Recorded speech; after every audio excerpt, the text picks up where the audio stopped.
I don't think I was ever her first choice. Not really.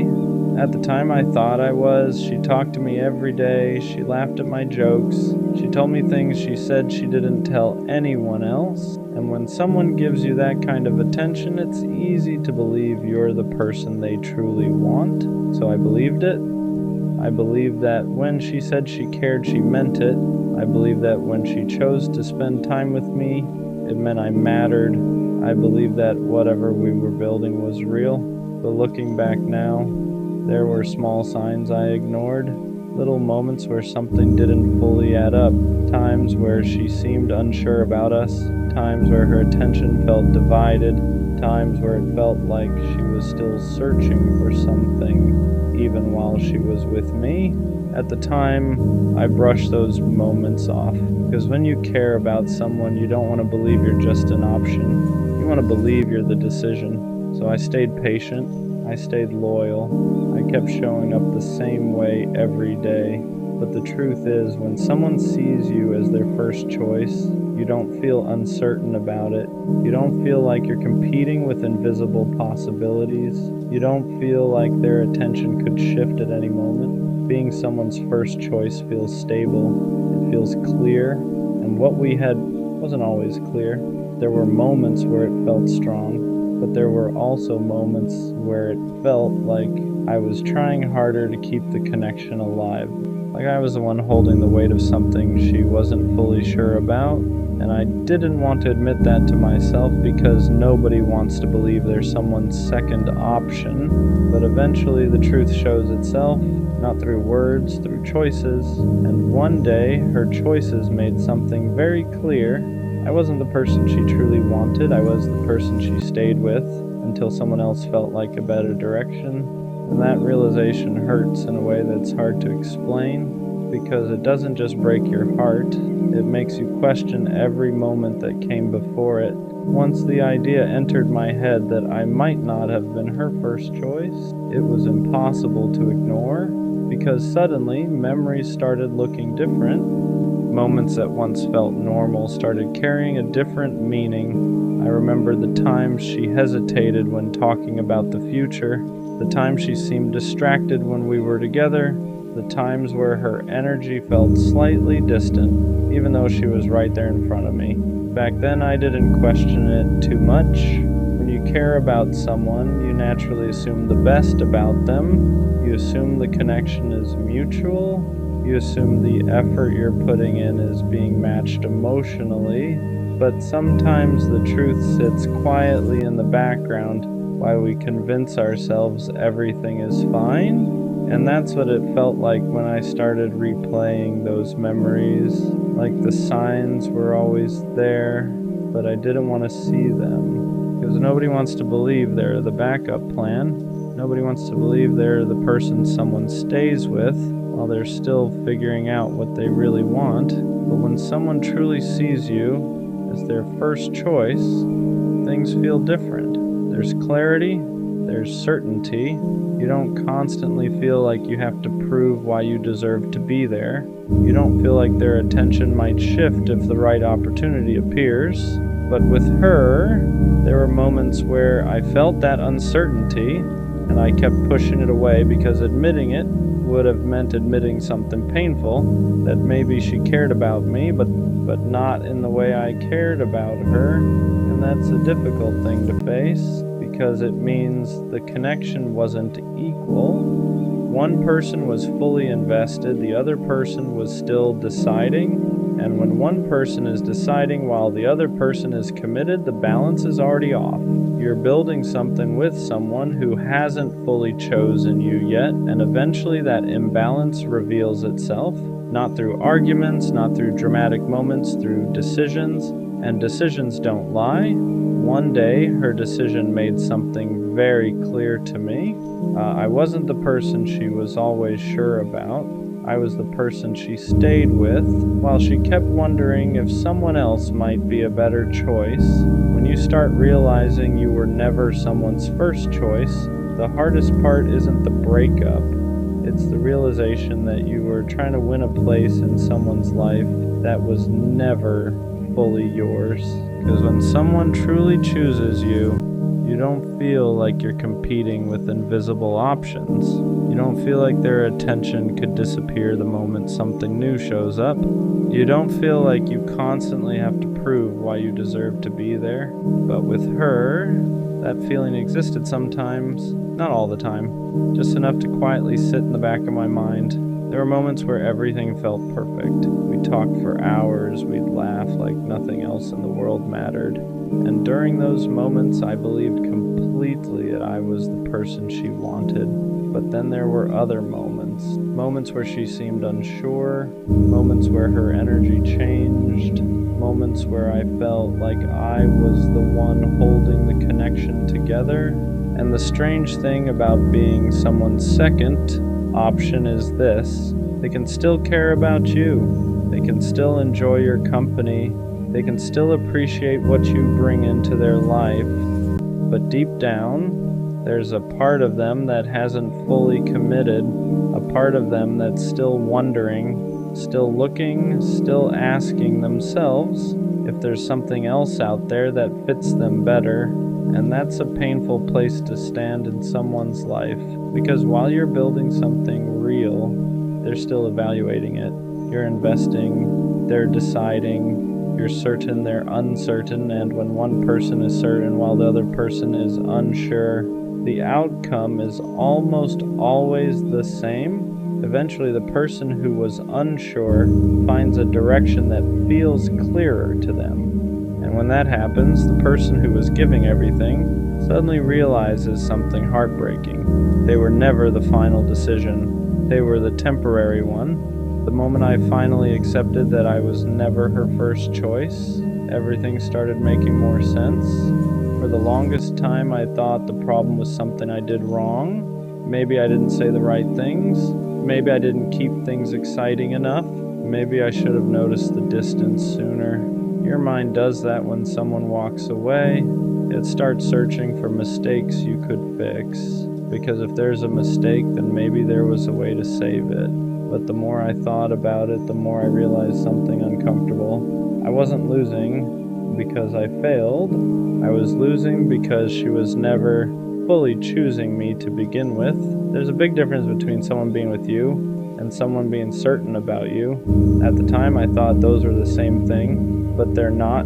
Someone can spend time with you, someone can laugh with you, someone can even care about you, and still not see you as the person they're fully committed to. And when someone isn't fully committed, their heart stays open to other possibilities. That's where the uncertainty comes from. That's why the energy sometimes feels inconsistent. That's why you occasionally feel like you're trying harder than they are, because deep down one person is already sure and the other person is still deciding. And when someone is still deciding, the moment another option appears, everything shifts, not because you suddenly became less valuable, but because they were never finished searching. Looking back, that's what hurts the most. Not that she left, but that I gave my loyalty to someone who was still questioning if I was the person they really wanted, because loyalty only feels safe when it's mutual, when both people are standing in the same place emotionally, when both people have already decided this is the person I'm choosing. But that's not what we had. I had already chosen her. She was still deciding if she should choose me, and eventually, she didn't. After that realization hit me that I was never really her first choice, something inside me shifted. At first it felt humiliating, because nobody wants to admit they were standing in someone's life as a possibility instead of a priority.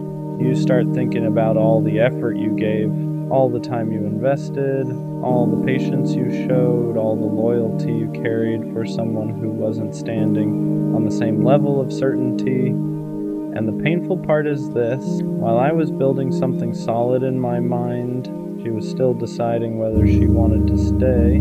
That imbalance is invisible when you're inside the relationship, because when you love someone, you assume the feeling is mutual. You assume they're just as sure as you are. But certainty has a different energy. When someone is sure about you, there's no hesitation. no distance, no quiet sense that you're being evaluated. They don't keep looking around, they don't keep wondering if something better might appear. They simply choose you, and they keep choosing you. Looking back now, I can see the difference where, with her, there were moments where everything felt strong, but there were also moments where it felt like she was slightly pulling away. Moments where the connection felt uneven. Moments where it felt like I was trying to hold something steady while she was still questioning it. At the time, I thought those moments were temporary. I thought if I stayed patient, if I kept showing up the same way, eventually she would feel as certain as I did. But certainty doesn't grow out of pressure, it grows out of genuine alignment. And if someone doesn't feel that alignment, no amount of loyalty can force it. That's the truth I had to accept. She didn't leave because I failed. She left because she was never completely convinced that I was the person she wanted to build her future with. And that realization hurts in a very specific way because it makes you feel like you were standing in someone's life waiting to be chosen while they were quietly considering someone else. The hardest part about realizing you were never someone's first choice isn't just the heartbreak, it's the way it makes you question your own judgment. Because when you look back, you start wondering how you didn't see it sooner, how you didn't notice the hesitation, how you didn't recognize the moments where her energy didn't fully match yours. But the truth is, when you care about someone, you don't analyze them like a stranger. You trust them, you take their words seriously, you assume the connection means the same thing to them as it does to you. So when she said she cared, I believed her. When she spent time with me, I thought it meant I was important to her. When we talked about things that felt personal, I thought that meant we were building something real. And maybe in her own way she did care. But caring about someone and being certain about them are two completely different things. Someone can care about you and still not see you as their future. Someone can enjoy being with you while still wondering if someone else might feel more right. And when someone is still wondering, you end up standing in a very fragile place in their life, because the moment something new appears, something that feels more exciting, more aligned, or simply different, their uncertainty starts leaning in a new direction. And that's what eventually happened. She didn't suddenly stop liking me. She just found someone she felt more sure about. And the moment that happened, everything changed. The attention shifted, the conversations faded, the connection that once felt strong suddenly felt like it was slipping through my hands. And in that moment, I finally understood something I had been avoiding. I wasn't losing my place in her life. I was losing the position I never truly had. I wasn't the person she had fully chosen. I was the person she stayed with while she was still deciding. Once I accepted that I was never her first choice, another realization started settling in. I wasn't just hurt because she left. I was hurt because of what it revealed about the entire relationship. Because when you think someone chose you, you build your whole mindset around that belief. You become loyal, you become patient, you invest your time and your emotions because you believe the other person is standing in the same place as you. But when you realize they weren't, it changes how you see everything that happened before. I started noticing the imbalance more clearly. The moments where I adjusted my schedule to make time for her. The moments where I tried to fix problems because I thought the relationship mattered equally to both of us. The moments where I stayed calm and patient during times she felt distant. I thought I was protecting something meaningful, but now I understand something I didn't see then. I was protecting a relationship that she was still questioning, and when one person is protecting something while the other person is still deciding if they even want it, the outcome is almost inevitable, because eventually the person who's unsure finds something that feels more certain. And when that happens, the person who was investing everything suddenly realizes something painful. They were standing in someone's life waiting to be chosen by someone who had never fully chosen them in the first place. That's a difficult truth to accept, because it forces you to admit that the relationship meant more to you than it did to them. It forces you to admit that while you were building something in your mind, they were still exploring their options, and that realization hits your pride in a way that's hard to describe, not because you hate the other person, but because it makes you question your own judgment. It makes you wonder how you didn't see the difference between being valued and being temporarily convenient. But over time, I started understanding something important. Being someone's first choice isn't something you should have to fight to become. It isn't something you should have to prove you deserve. When someone truly sees you as their first choice, it feels clear, it feels stable. You don't spend your time wondering if someone else might replace you, because they've already decided where they stand. And with her, that decision was never fully made, not in the way I thought it was. After enough time passed, the pain of realizing I was never her first choice slowly started turning into something else.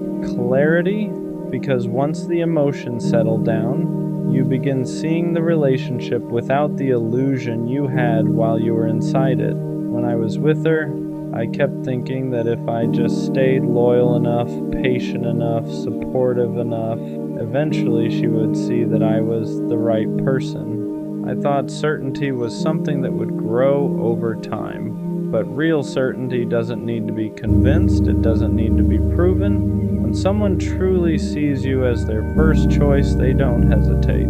They don't keep looking around. They don't treat you like a possibility they're still evaluating. They choose you, and that choice feels obvious. Looking back, I realized I spent a lot of time trying to earn a position that should have been natural.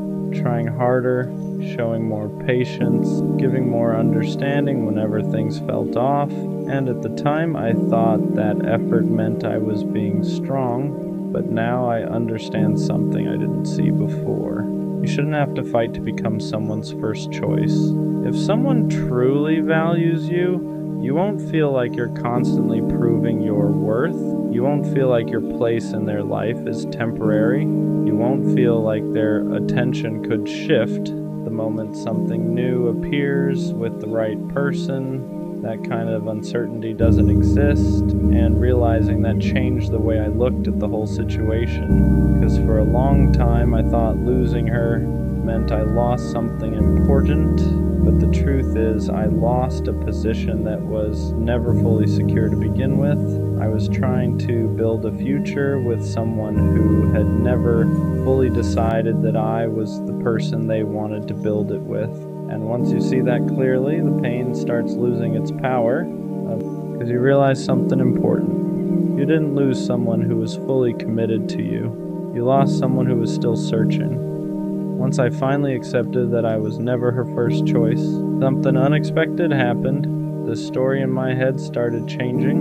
For a long time, I looked at the situation like I had lost something valuable, like someone had taken my place, like I had somehow been replaced by someone better. But when you step back from the emotion and really look at the situation, you start realizing something different. I wasn't replaced, I was simply standing in a place that was never fully mine. Because when someone truly sees you as their first choice, there isn't a long period of hesitation. There isn't a constant feeling that something might change. There isn't a quiet sense that they're still evaluating their options. When someone knows they want you, the energy feels different, it feels stable, it feels certain. You don't spend your time wondering where you stand. You already know, and the truth is, with her, I never fully had that certainty.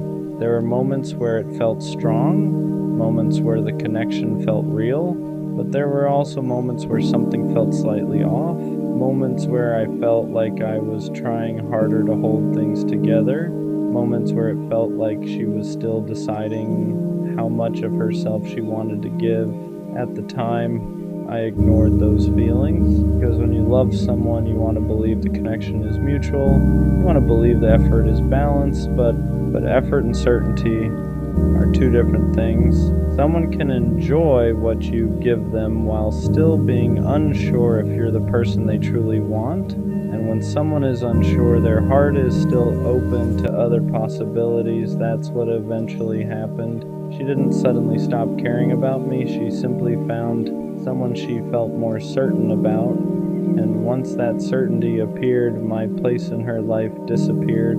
At first, that realization felt humiliating, but over time it started feeling like clarity, because it reminded me of something important. You shouldn't have to fight to become someone's first choice. If someone truly values you, that position is obvious. Looking back now, the hardest part about realizing I was never her first choice wasn't the breakup, it was the lesson.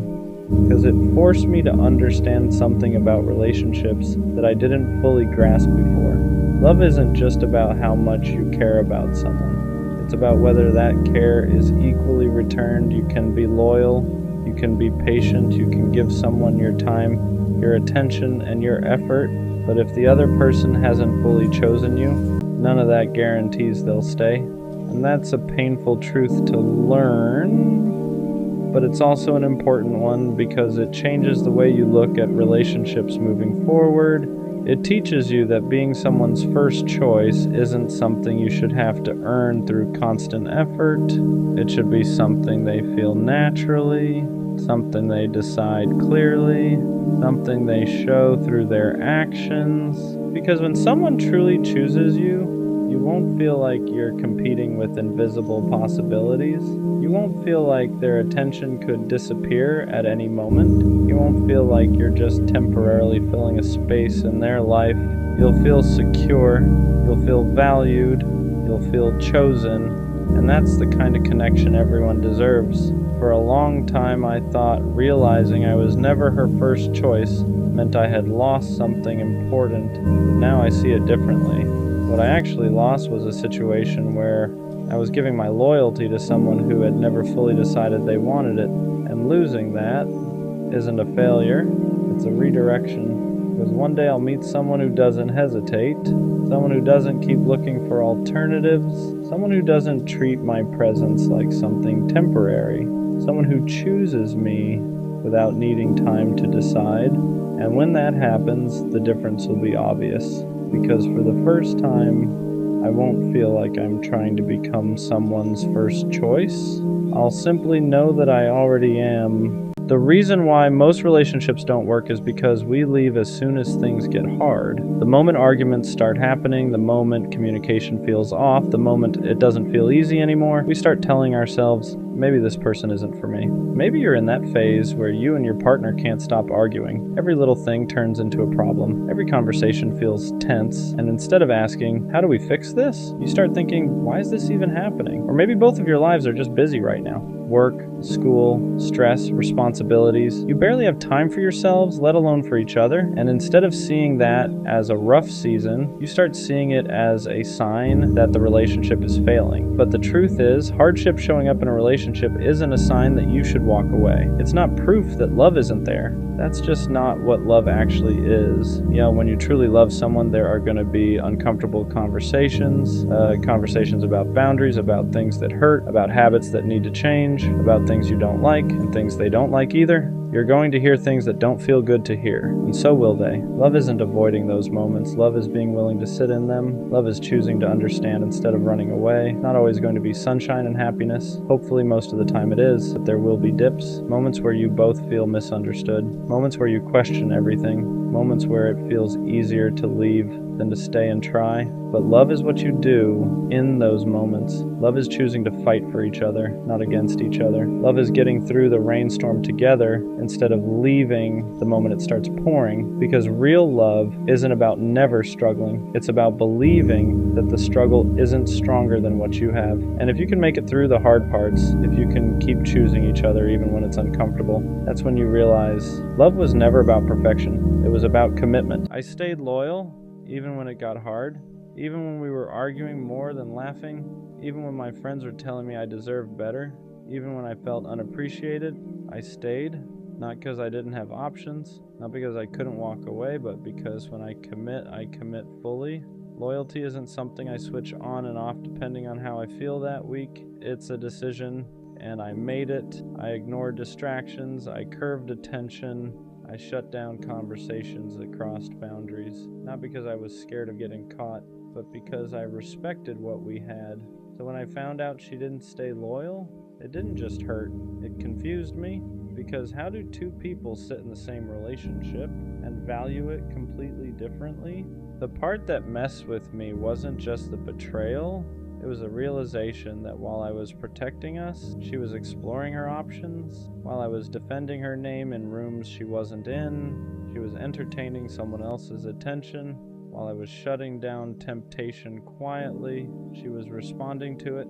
And that imbalance hits deeper than people realize, because loyalty isn't loud. You don't get applause for it. No one congratulates you for not cheating. It's invisible, it's internal, it's discipline. So when you find out the person you were loyal to didn't have that same discipline, it makes you feel stupid for being solid, like you overinvested, like you believed in something that wasn't mutual. I started replaying everything, was she distant because she was already talking to someone else? Were those late replies really just being busy? Was I fighting for something that was already slipping away? Because once trust cracks, your mind rewrites history. You start connecting dots that might not even be there. And that's exhausting, because loyalty is built on trust, and once trust is broken, even your memories feel unstable. I wasn't perfect, but I was faithful. And that matters, because loyalty isn't about being flawless, it's about being intentional. It's about choosing your partner even when temptation is available. It's about respecting boundaries even when no one is watching. And I did that, she didn't. What hurts the most is knowing I would have never done that to her. I wouldn't have risked what we built for a moment of validation. I wouldn't have jeopardized long-term trust for short-term attention, because I understood the weight of betrayal, and she didn't treat it like it was heavy. That's what breaks something inside you, not just the act, the carelessness, because cheating isn't always about love disappearing. Sometimes it's about discipline disappearing. And if someone lacks discipline and loyalty, they'll lack it when things get hard too. For a while I questioned myself.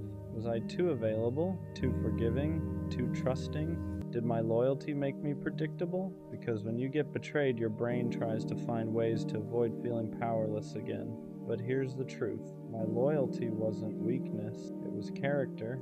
And her disloyalty wasn't power, it was immaturity. There's a difference. One requires strength, the other requires impulse. People think being cheated on makes you look foolish, but the real foolishness is betraying someone who was solid. I lost someone who didn't value loyalty. She lost someone who actually lived by it. And those are two very different losses, because I can recover, I can heal, I can rebuild. But replacing someone who is genuinely loyal, that's harder than people think. I don't regret staying loyal, even knowing how it ended, because my character doesn't shift based on someone else's behavior. I don't cheat because I'm angry. I don't entertain options because I'm bored. I don't step out because things feel heavy. If I'm unhappy, I leave. I don't betray, and that standard stays with me, not for her, for me. The scary part after betrayal is this: you start wondering if loyalty is even worth it, if everyone cheats eventually, if trusting deeply just makes you vulnerable. But I refuse to let someone else's lack of integrity change mine, because loyalty isn't outdated, it's rare. And rare doesn't mean foolish, it means valuable. She didn't stay loyal, but that says nothing about my worth. It says everything about her discipline, her boundaries, her emotional maturity. Because if someone can look at loyalty and still step outside it, they were never anchored. And I don't want someone who floats when things get tested. I want someone who stands. I stayed loyal, even when it was inconvenient, even when it was tempting not to, even when I felt underappreciated, and I'll stay that way. Not because everyone deserves it, but because I deserve to be someone who lives by principle. She didn't stay loyal, and that hurt, but I'd rather be the one who was solid than the one who couldn't hold a commitment. Because loyalty doesn't make you weak, it makes you rare, and one day someone will recognize that instead of testing it. She said I wasn't man enough, and I won't lie.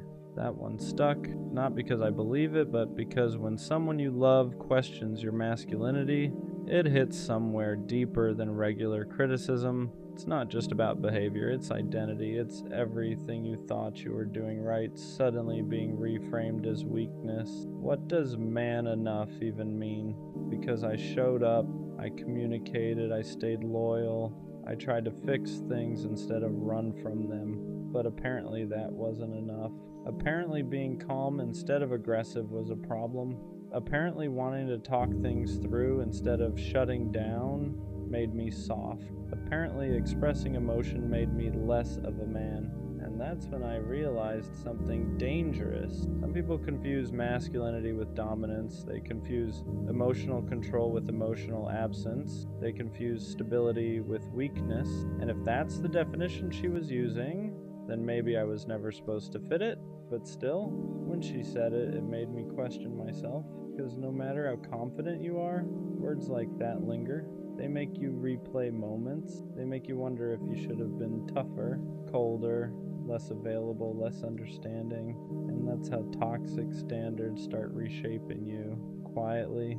I started analyzing everything after that. Was I too patient, too willing to compromise, too quick to apologize? Because I thought being a man meant being responsible, being accountable, being emotionally mature. But maybe she wanted something louder, more dominant, more unpredictable, and that's confusing because society tells men two opposite things. Be strong, but don't be cold. Be vulnerable, but don't be weak. Lead, but don't control. And somehow you're supposed to balance all of it perfectly. So when she said I wasn't man enough, I started wondering, was I too emotionally available? Was I too steady? Was I not exciting enough? But here's the truth that took me time to accept. Being consistent doesn't make you less of a man. Being calm doesn't make you less masculine. Being emotionally intelligent doesn't make you weak. It makes you evolved. And not everyone is comfortable with evolved. Some people are used to chaos, used to intensity, used to men who are hard to access emotionally. So when they meet someone who communicates clearly and stands firm without yelling, it feels unfamiliar. And unfamiliar can feel unmanly to someone who's been conditioned differently. But that's not my problem to fix. The deeper issue wasn't her words. It was what they tried to take from me. My confidence, because when someone attacks your masculinity, they're attacking your foundation. They're saying you're not enough as you are, and that's heavy. But here's what I had to learn. If being man enough means being emotionally unavailable, if it means suppressing how I feel, if it means pretending I don't care, if it means dominating instead of communicating, then I don't want that version of masculinity, because strength isn't loud. It's controlled, it's stable, it's secure enough to not overreact. It's confident enough to not prove itself constantly. And maybe she mistook calm for weak. Maybe she mistook kindness for softness. Maybe she mistook emotional awareness for insecurity. But that doesn't redefine me, it just shows what she was used to. What hurt the most wasn't that she left, it was that she framed it like I lacked something. Like I needed to become more, like I needed to step up into some undefined standard. But love isn't about becoming someone else to fit someone's idea of masculinity. It's about alignment. If she needed someone louder, more dominant, more emotionally distant, that's preference, not proof that I wasn't enough. Wasn't. Because being man enough shouldn't mean performing toughness. It should mean integrity, leadership, emotional control, responsibility, and I had all of that, just not in a way that matched her expectations, and that's okay. I realized something important after sitting with it. The right woman won't question your masculinity. She'll feel safe in it. She won't need you to be aggressive to feel protected. She won't need you to be emotionally shut down to feel secure. She won't test your dominance to measure your worth. She'll recognize strength and stability. She'll see leadership and accountability. She'll see masculinity in consistency, because real masculinity isn't about intimidation, it's about presence. It's about knowing who you are without needing to prove it constantly. And here's the part nobody talks about. Sometimes when someone says you're not man enough, what they really mean is you're not toxic enough for what I'm used to. Because chaos feels passionate to some people, silence feels strong to some people, emotional distance feels masculine to some people, but healthy masculinity feels boring if you're addicted to instability, and that's not an insult, it's reality. Some people equate unpredictability with strength, and when they meet steadiness, they don't know what to do with it. I had to ask myself something hard. Was I actually lacking, or was I just not performing? Because there's a difference. Lacking means I don't possess something. Performing means I'm pretending to.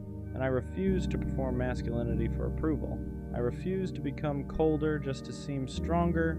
I refuse to suppress my emotional intelligence just to look dominant. Because the right person won't require that. They'll appreciate it. If anything, being called not man enough forced me to define what that means for myself. To me, being a man means standing on your word, protecting without controlling, communicating without yelling, being emotionally disciplined, owning your mistakes, leading with stability, and I did all of that. So if that wasn't enough for her, it doesn't mean I failed. It means we defined strength differently. I won't let one person's perception reshape my identity, because masculinity isn't loud. It isn't about dominance. It isn't about intimidation. It's about internal control. It's about consistency. It's about knowing who you are when no one is watching. And if someone mistakes calm strength for weakness, that says more about what they're used to than what I am. She said I wasn't man enough, but I am man enough to walk away instead of yelling, stay calm instead of escalating, express how I feel instead of suppressing it, choose growth instead of ego, and that's the kind of man I'll stay, because the right woman won't need me to prove my masculinity. She'll feel secure in it, and I'd rather be steady and misunderstood than loud and respected for something I'm not. If being man enough means losing emotional depth, then I'll pass. Because real strength doesn't shout, it stands. Don't waste your teenage years obsessing over love. It's easy to fall into that trap. You watch movies, shows, social media, high school sweethearts, perfect relationships, young love that looks magical from the outside, so you start thinking you need that too. Like, if you don't experience love early, you're missing out on something important, so you chase it. You talk to people just to not be alone. You stay in situations that don't feel right just so you can say you're with someone. You keep trying to make things work that clearly aren't working, and slowly, without realizing it, it starts tearing you down. Your confidence drops, your sense of self gets blurry, you stop knowing who you are outside of liking someone or wanting to be liked back. Your mood depends on replies, attention, validation, and that's dangerous at that age. When you're young, you're not supposed to have everything figured out. You're supposed to be discovering who you are, what you like, what you stand for, what kind of person you want to become. But when all your energy goes into chasing relationships, you neglect that part of yourself. You start building your identity around other people instead of building it from within. Here's the uncomfortable truth. Most teenage relationships don't last, not because you did something wrong, not because love isn't real, but because you're both still growing, still changing, still figuring life out, and forcing love before you even know yourself is like trying to build something on an unstable foundation. It cracks every time. If something isn't flowing naturally, stop forcing it. Love isn't supposed to feel like constant stress, chasing, or proving your worth. If it's meant to happen, it won't require you to lose yourself to keep it. And the thing nobody wants to hear? Desperation pushes people away. Confidence attracts them. When you stop hunting for love and start working on yourself, things shift. You become more grounded, more secure, more you. And that's when real connections show up naturally. You still have so much life ahead of you, so much fun to have, so many experiences that don't revolve around relationships. Don't let anxiety over love rob you of your youth. Love will come, but it shouldn't come at the cost of who you are. Right now, the most important relationship you can build is the one with yourself. Here's what happens when you slow down and stop chasing love so hard. You start hearing yourself again, your own thoughts, your own wants. You realize how much noise you were living with, always wondering if someone liked you back, always questioning where you stood, always trying to be enough for someone who barely knew who they were either. When you're young, your heart is open, but your identity is still forming. That's a dangerous mix. You attach quickly because you don't yet have roots in yourself. So when something ends, it doesn't just hurt, it shakes your entire sense of worth. You don't just lose a person, you lose who you thought you were with them. That's why breakups feel world-ending at that age. Not because the love was deeper, but because you were still becoming you. And every time something falls apart, you start questioning yourself instead of realizing it was just part of growth. When you step back from chasing relationships, you give yourself room to breathe. Room to build confidence that isn't dependent on attention, room to develop interests, skills, goals, room to fail at things that don't involve your heart breaking, and those failures, they teach you way more than forcing a relationship ever could. You also learn how to be alone without feeling lonely. That's huge, because once you can enjoy your own company, you stop settling for people who treat you like an option. You stop forcing conversations, you stop chasing mixed signals, you start choosing peace over drama, and the wild part is, once you stop looking desperate for love, you become more attractive without trying, not because you change your appearance, but because you carry yourself differently. You're not reaching for validation anymore, you're grounded, you're present, you're whole on your own. Love hits different when it finds you like that.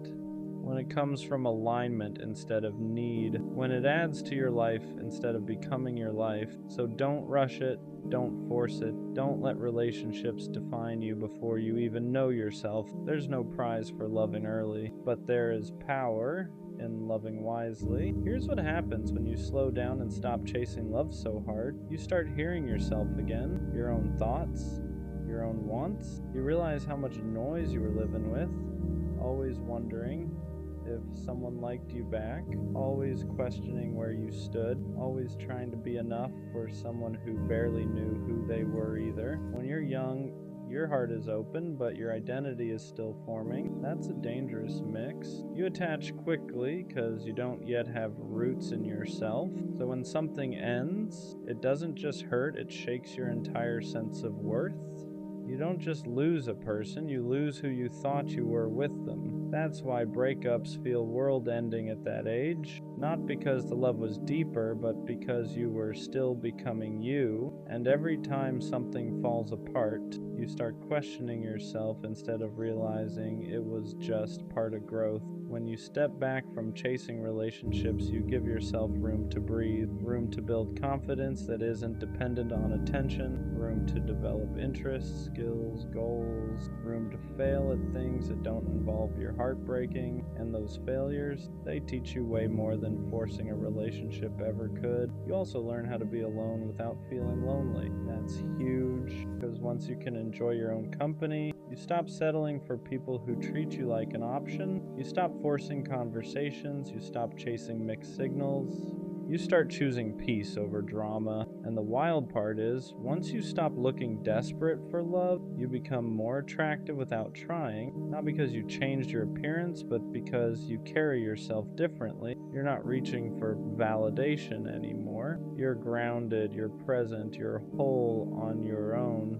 Love hits different when it finds you like that, when it comes from alignment instead of need, when it adds to your life instead of becoming your life. So don't rush it, don't force it, don't let relationships define you before you even know yourself. There's no prize for loving early, but there is power in loving wisely. The truth is, love isn't something you're late to. There's no deadline where if you don't find it by a certain age you've failed. That pressure is made up. It comes from comparison, from watching other people's highlights and assuming they're ahead of you, but everyone's path is different, and forcing yourself to keep up only makes you miss what's right in front of you. When you focus on yourself first, something happens. You stop romanticizing every connection. You stop projecting futures onto people who haven't even earned a place in your present. You start asking better questions, not just, do they like me? And do I even like how I feel around? That shift changes everything. You realize that love shouldn't drain you.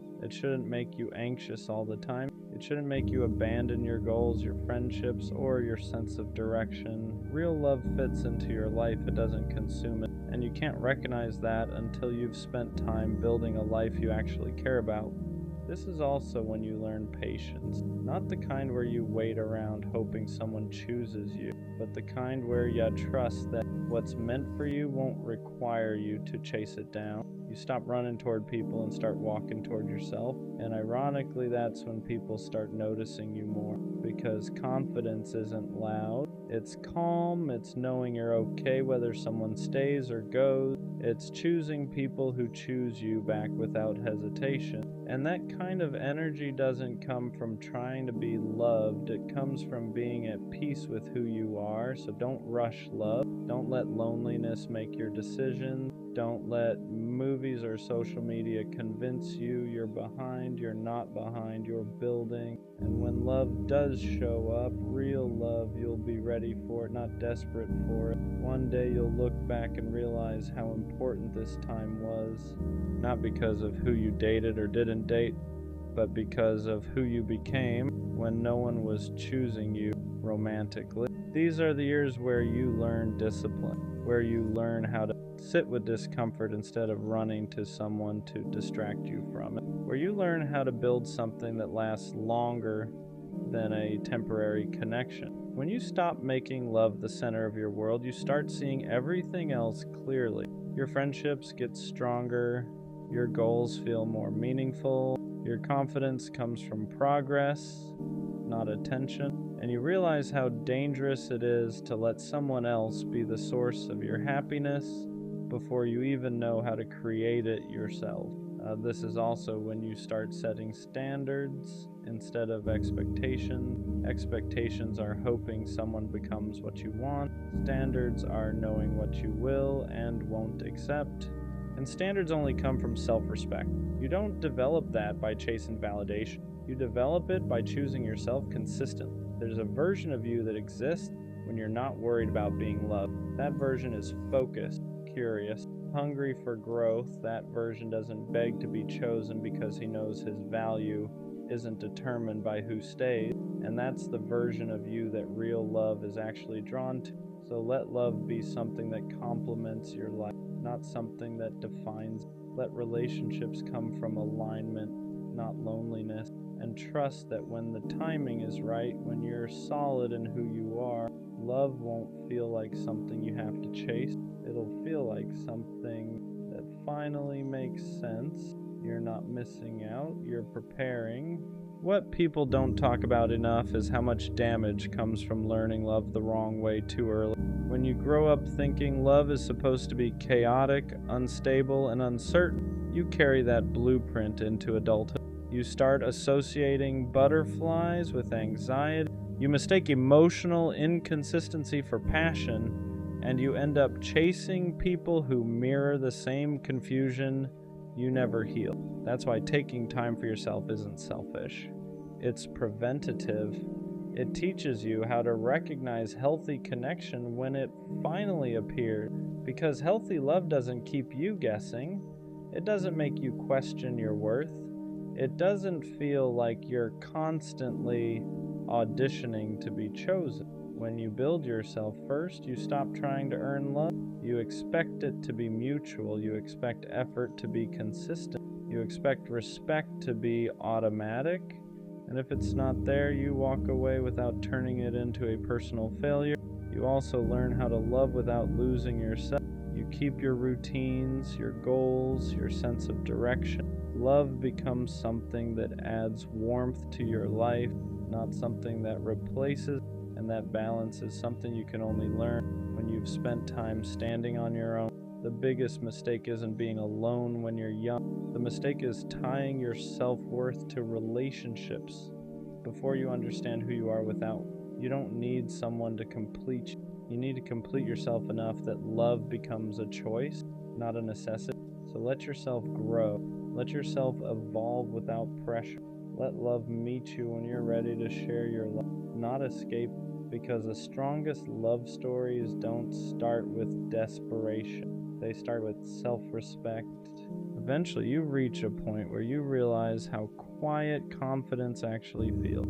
It's not loud, it's not flexing, it's not proving anything to anyone, it's waking up knowing, even if no one texts you today, you're still okay, that your life still has direction, that your worth didn't disappear because someone didn't choose you.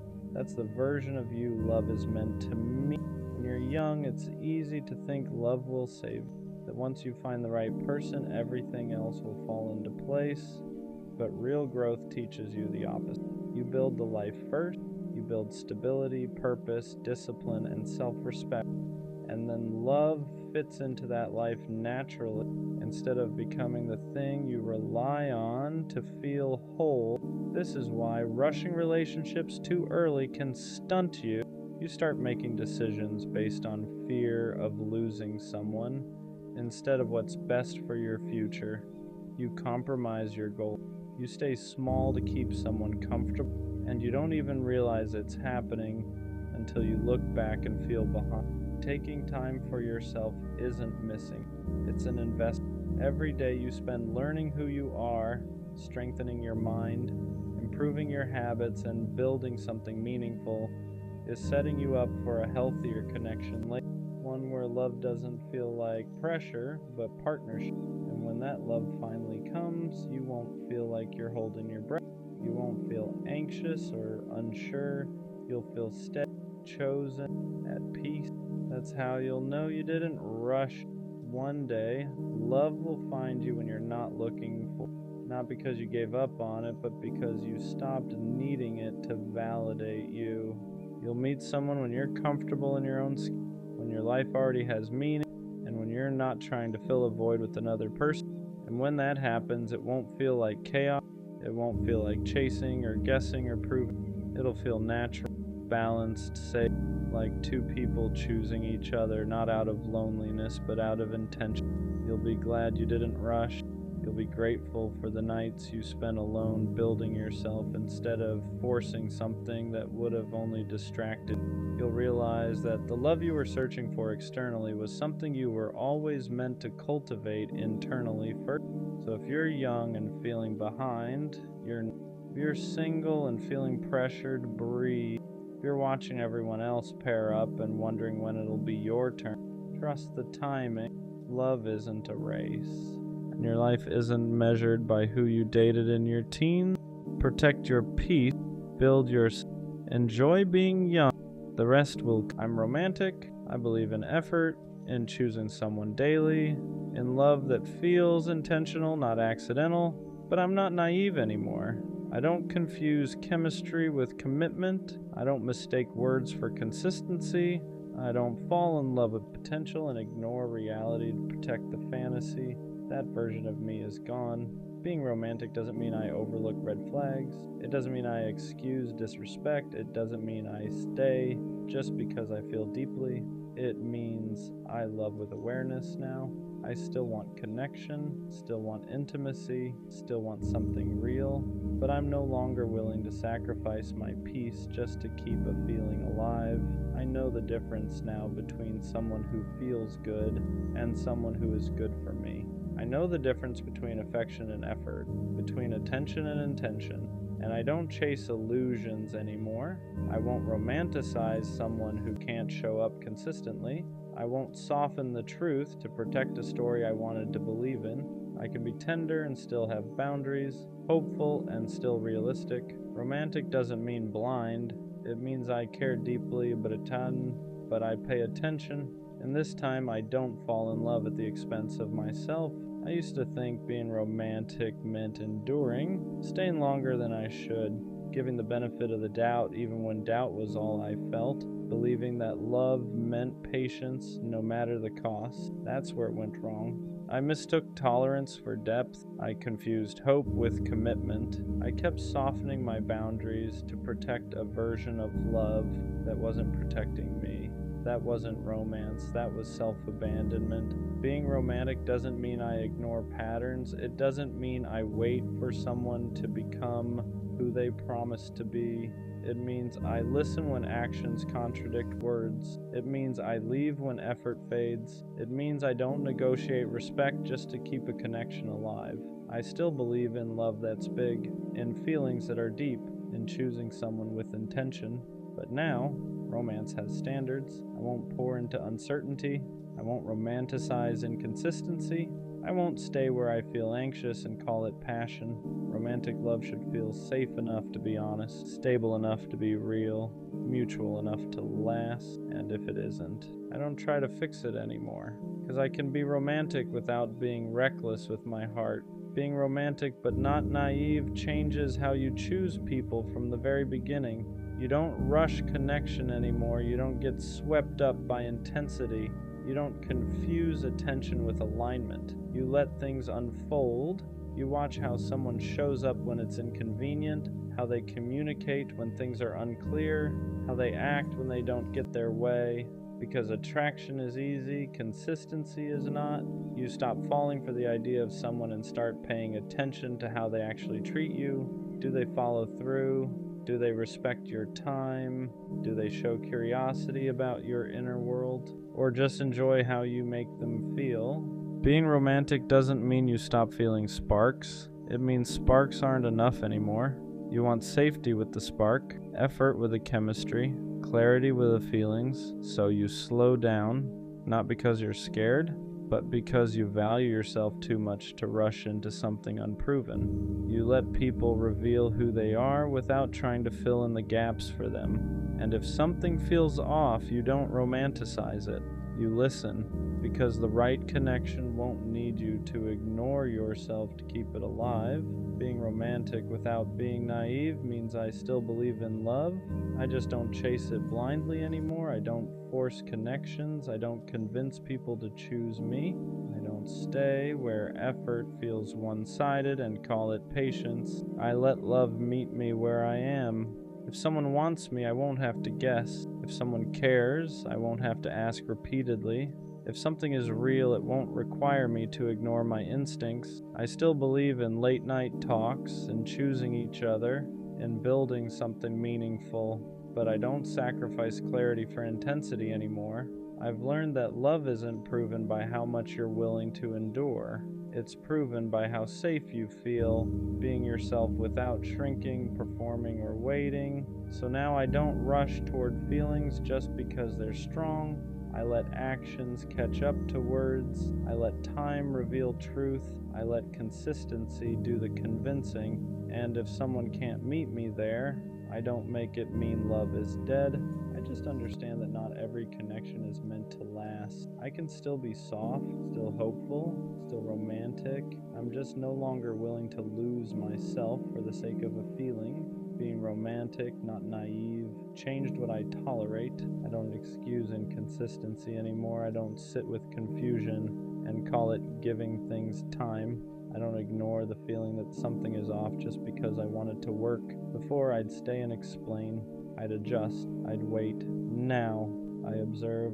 If effort fades, I notice. If respect slips, I address it once. If nothing changes, I leave. Not angrily, not dramatically, just clearly.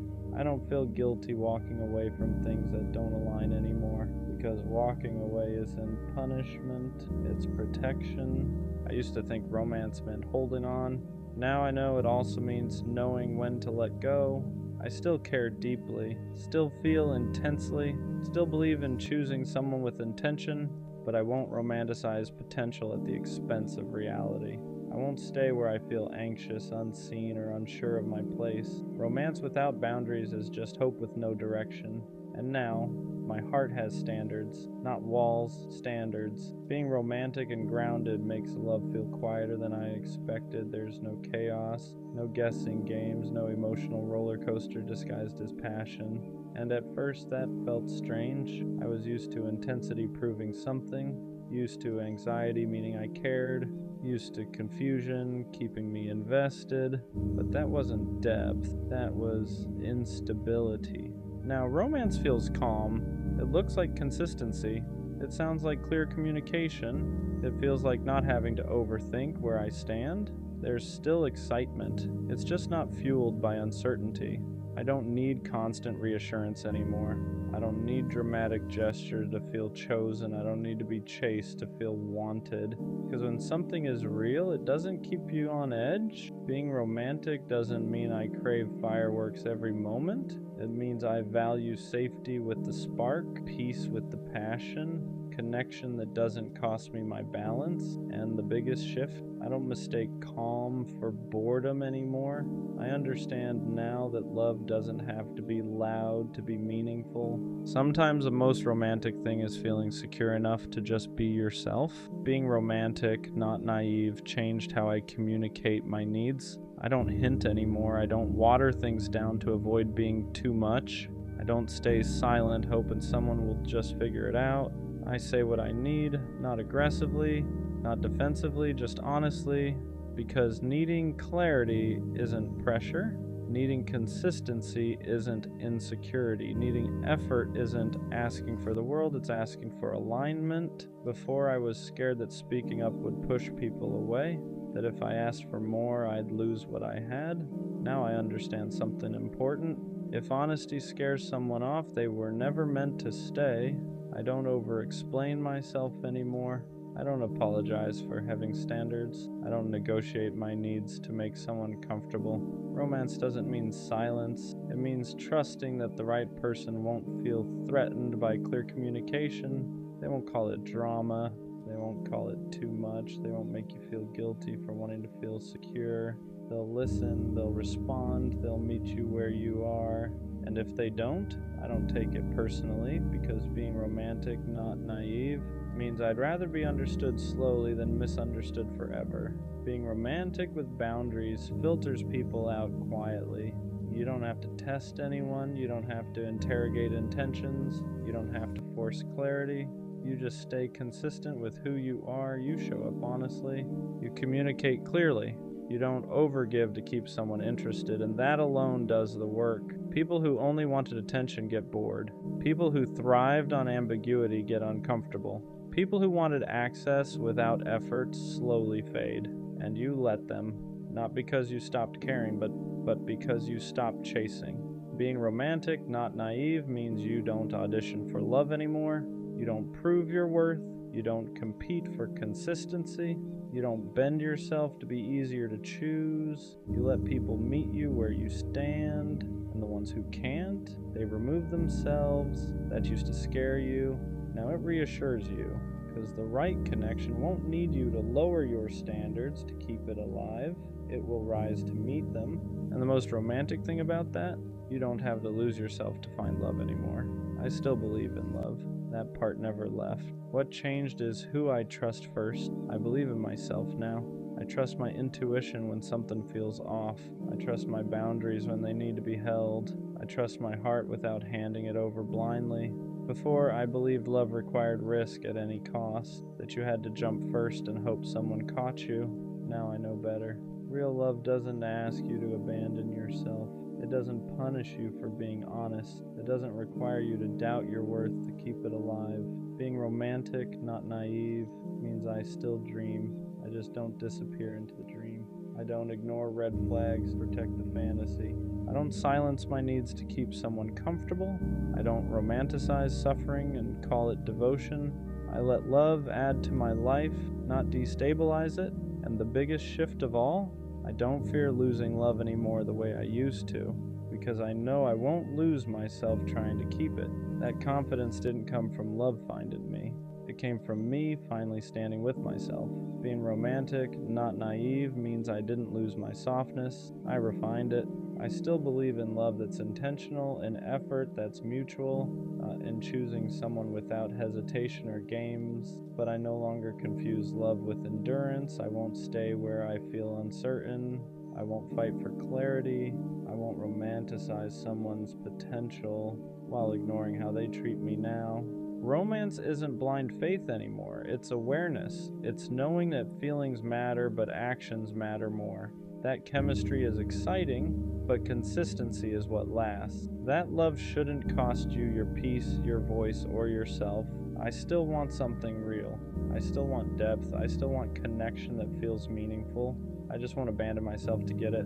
If someone meets me with honesty, I open my heart. If they meet me with effort, I lean in. If they meet me halfway, I walk the rest with them. And if they don't, I don't force it. I don't chase it. I don't grieve what was never aligned. Because being romantic doesn't mean I accept less. It means I know exactly what kind of love I want, and I'm patient enough to wait for something that doesn't ask me to be smaller, quieter, or less aware. I'm still a romantic. I just finally learned how to protect my heart without closing it, and that's the difference. She made me feel loved, not in a loud way, not in a dramatic way, in a steady way. She checked in, she listened, she remembered the small things, and the crazy part? I didn't know what to do with it. Because when you're used to chaos, consistency feels unfamiliar. When you're used to chasing, being chosen feels suspicious. She wasn't confusing, she wasn't distant, she wasn't playing games. She was just there. And for some reason, that scared me more than anything. Healthy love feels calm, and when you're used to chaos, calm can feel boring. There were no mixed signals, no guessing games, no hot and cold energy. She didn't make me question where I stood, and that was new. I was used to intensity, late night arguments, emotional highs and lows, passion that felt like a roller coaster. With her, it was steady, and instead of relaxing into it, I started looking for something wrong. Because when you've been conditioned to associate love with anxiety, peace feels unfamiliar. You mistake stability for a lack of spark, consistency for predictability, security for missing something. But the truth, nothing was missing. I just didn't know how to receive love that didn't hurt first. Sometimes we don't sabotage love because we don't care. We sabotage it because we don't feel worthy of it. She showed up consistently, she communicated clearly, she didn't make me chase, and instead of feeling grateful, I felt exposed, because when someone loves you properly, they see you, not just the confident version, not just the charming version, the insecure parts too, the guarded parts, the parts that still haven't healed. And when you don't fully love yourself, being loved deeply feels uncomfortable. You start thinking, what if she realizes I'm not as solid as I seem? What if she expects more than I can give? What if I mess this up? So you create distance first, you act unsure, you slow down, you convince yourself the timing isn't right, not because she wasn't enough, but because you didn't feel like you were. I told myself it wasn't the right time, that I needed to focus on myself, that I wasn't in the right headspace, that something felt off, but if I'm being honest, nothing was off. I was just scared of being responsible for something real. Scared of being consistent, scared of not being able to hide behind confusion anymore. Because when someone loves you right, there's no chaos to blame, no mixed signals to point at, no drama to distract you. It's just clarity, and clarity means accountability. I couldn't say she didn't show up, she did. I couldn't say she wasn't serious, she was. So the only thing left to question was myself, and that's harder than walking away. You don't always realize what you had while you have it. Sometimes you realize it in the silence after, when the good morning texts stop, when the consistency disappears, when the calm you once questioned is suddenly gone. And that's when it hits. She wasn't boring, she was safe, she wasn't too available, she was intentional. She wasn't lacking spark, she just wasn't chaos. I confused stability with something missing because I was addicted to intensity. And now that it's quiet, I see it clearly. She wasn't asking for too much. She was offering exactly what I claimed I wanted, and the hardest part is realizing she didn't leave because she didn't care. She left because I hesitated.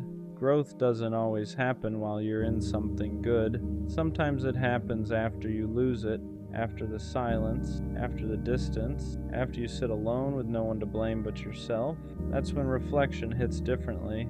You replay conversations, moments you brushed off, times she asked for reassurance and you gave her half answers, not because you didn't care, but because you weren't mature enough yet to handle something healthy.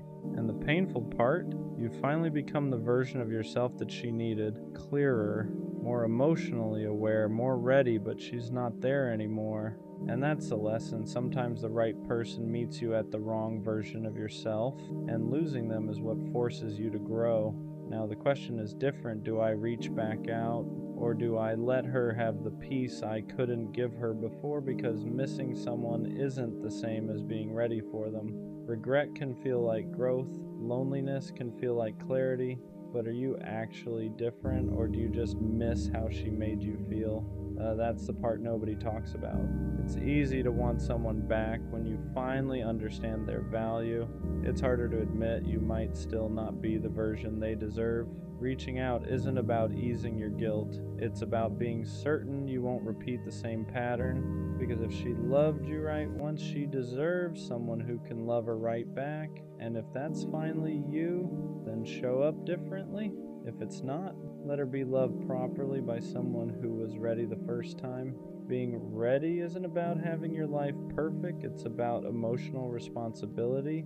It's about being able to communicate without shutting down, being consistent without feeling trapped, being vulnerable without running when it gets real. I thought being ready meant having money right, career right, timing right, but she didn't need perfection. She needed presence. She needed reassurance without having to beg for it. She needed clarity without having to decode it. She needed someone who didn't confuse peace with boredom.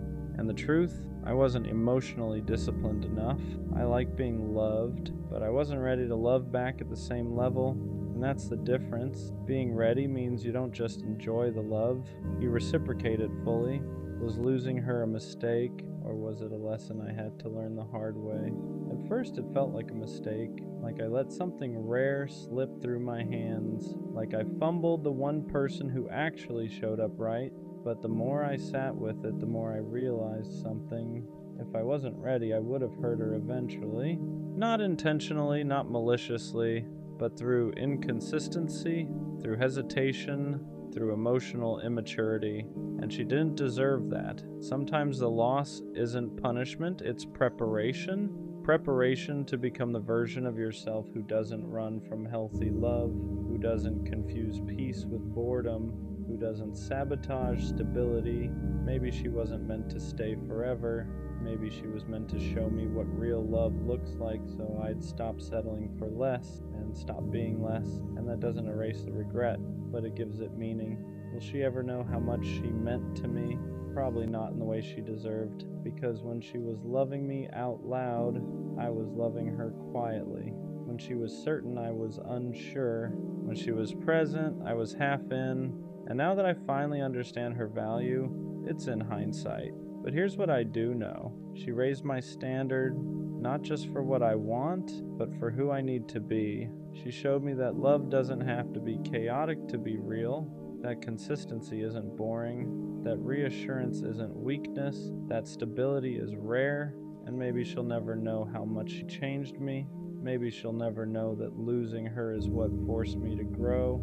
But one day, when I love someone the right way, fully, clearly, consistently, a part of that will be because of her, because she loved me right, even when I wasn't ready, and that's something I'll always respect.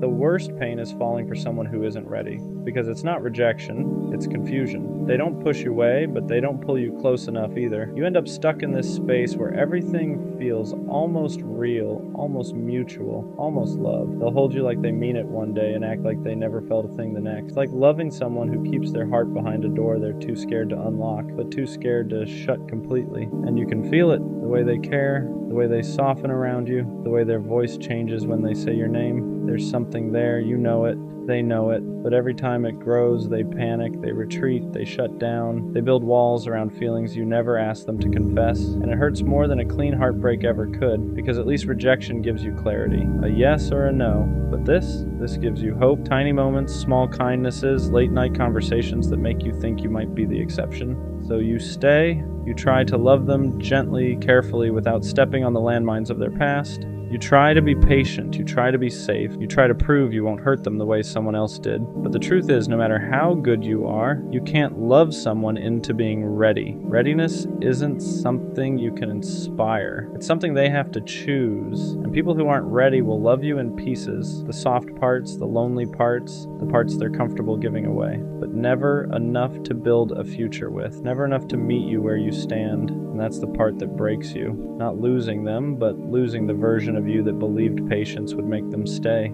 You start questioning yourself, wondering if you weren't gentle enough, or understanding enough, or lovable enough.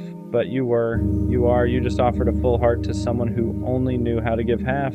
Sometimes timing really does ruin everything. Sometimes two people want the same thing, but one of them still needs to learn how to feel safe in their own skin before they can feel safe in your hands. And as painful as it is, you can't fix that for them. Love doesn't always mean stay, but I can't keep breaking myself open for someone who can't open up at all. It's strange how people don't really care about how you're feeling until you start acting different. You can be struggling quietly for weeks, even months, and nobody notices. You still show up, you still smile, you still say, "I'm good," even when you're not. You laugh at jokes you don't even hear. You hold conversations while your mind is somewhere else entirely. You keep being the strong one, the chill one, the reliable one everyone counts on. And that becomes your role. The person who's always fine, always understanding, always there. But the moment your energy shifts, the moment you take longer to reply, the moment you stop forcing yourself to show up the same way, now suddenly everyone notices. What's wrong? Why are you acting different? But let's be honest. They're not asking because they care. They're asking because you stopped being convenient, because you stopped playing the part they were comfortable with. What hurts the most is knowing you were hoping someone would notice before it got to that point, before you had to pull back, before you had to protect yourself, but they didn't, because most people don't listen to silence. They only react to distance. They don't see you drowning when you're still smiling. They only care once you stop swimming for them. And that's when you realize the truth. People don't miss you when you're struggling. They miss you when your absence disrupts their life. So don't feel guilty for pulling back. Don't apologize for choosing peace. You're not cold. You're not acting funny. You're just tired. Tired of being the one who checks in. Tired of being strong for everyone else. Tired of people only noticing your worth once you stop giving them access to it. Let go of the people who only want the best parts of you. It's Valentine's Day, and yeah, I'm alone. No dinner plans, no flowers. No good morning, beautiful text waiting on my phone. Just me. And for a second, it hits. You scroll and see everyone posted up. Roses, candles, soft captions about my forever. And you start wondering what it feels like to be chosen like that. Not privately, not secretly, but confidently. I won't lie, there's a quiet sting to it. Not because I need the holiday, but because it reminds you of what you don't have. It makes you question things. Am I behind? Am I unlovable? Did I miss my person somehow? But here's the part I'm learning. Being alone today doesn't mean I'm unwanted. It means I haven't settled. I could have been in something halfway. Could have forced a connection just to say I wasn't alone tonight, but I didn't. And that matters. So yeah, I'm alone, but I'm not desperate, not chasing, not pretending, just here. And maybe that's not sad. Maybe it's strength. Valentine's Day has a way of making you feel behind. Like everyone else got the memo and you didn't. You open your phone and it's everywhere. Couples at dinner, surprise gifts, long captions about my person. And even if you're strong, even if you've healed, even if you're okay most days, comparison still creeps in. You start measuring your life against highlight reels. You forget that people only post the soft parts. You forget the arguments, the doubts, the almost breakups. All you see is what you don't have. And for a minute, it makes being alone feel heavier. Not because you suddenly need someone, but because the world makes it look like today is proof of something. Proof that you're chosen, proof that you're loved, proof that you made it. But here's the truth nobody posts. A relationship on Valentine's Day doesn't mean it's healthy. Flowers don't mean loyalty. A dinner reservation doesn't mean forever. And being alone doesn't mean you failed. It just means your story isn't on display today. And that's okay. There's a difference between being alone and feeling lonely. And today forces you to notice it. Being alone is physical. It's no dinner plans, no shared dessert, no one reaching for your hand across the table. Lonely is emotional. Lonely is feeling unseen even when someone's sitting next to you. Lonely is being in a relationship where you still question if you matter. I've been lonely with someone before. And honestly, That felt worse than tonight, because at least now I'm not pretending. I'm not settling for half attention just to say I'm not alone. I'm not forcing conversation to avoid silence. It's just me. And, yeah, sometimes that's quiet, sometimes it's heavy, but it's honest.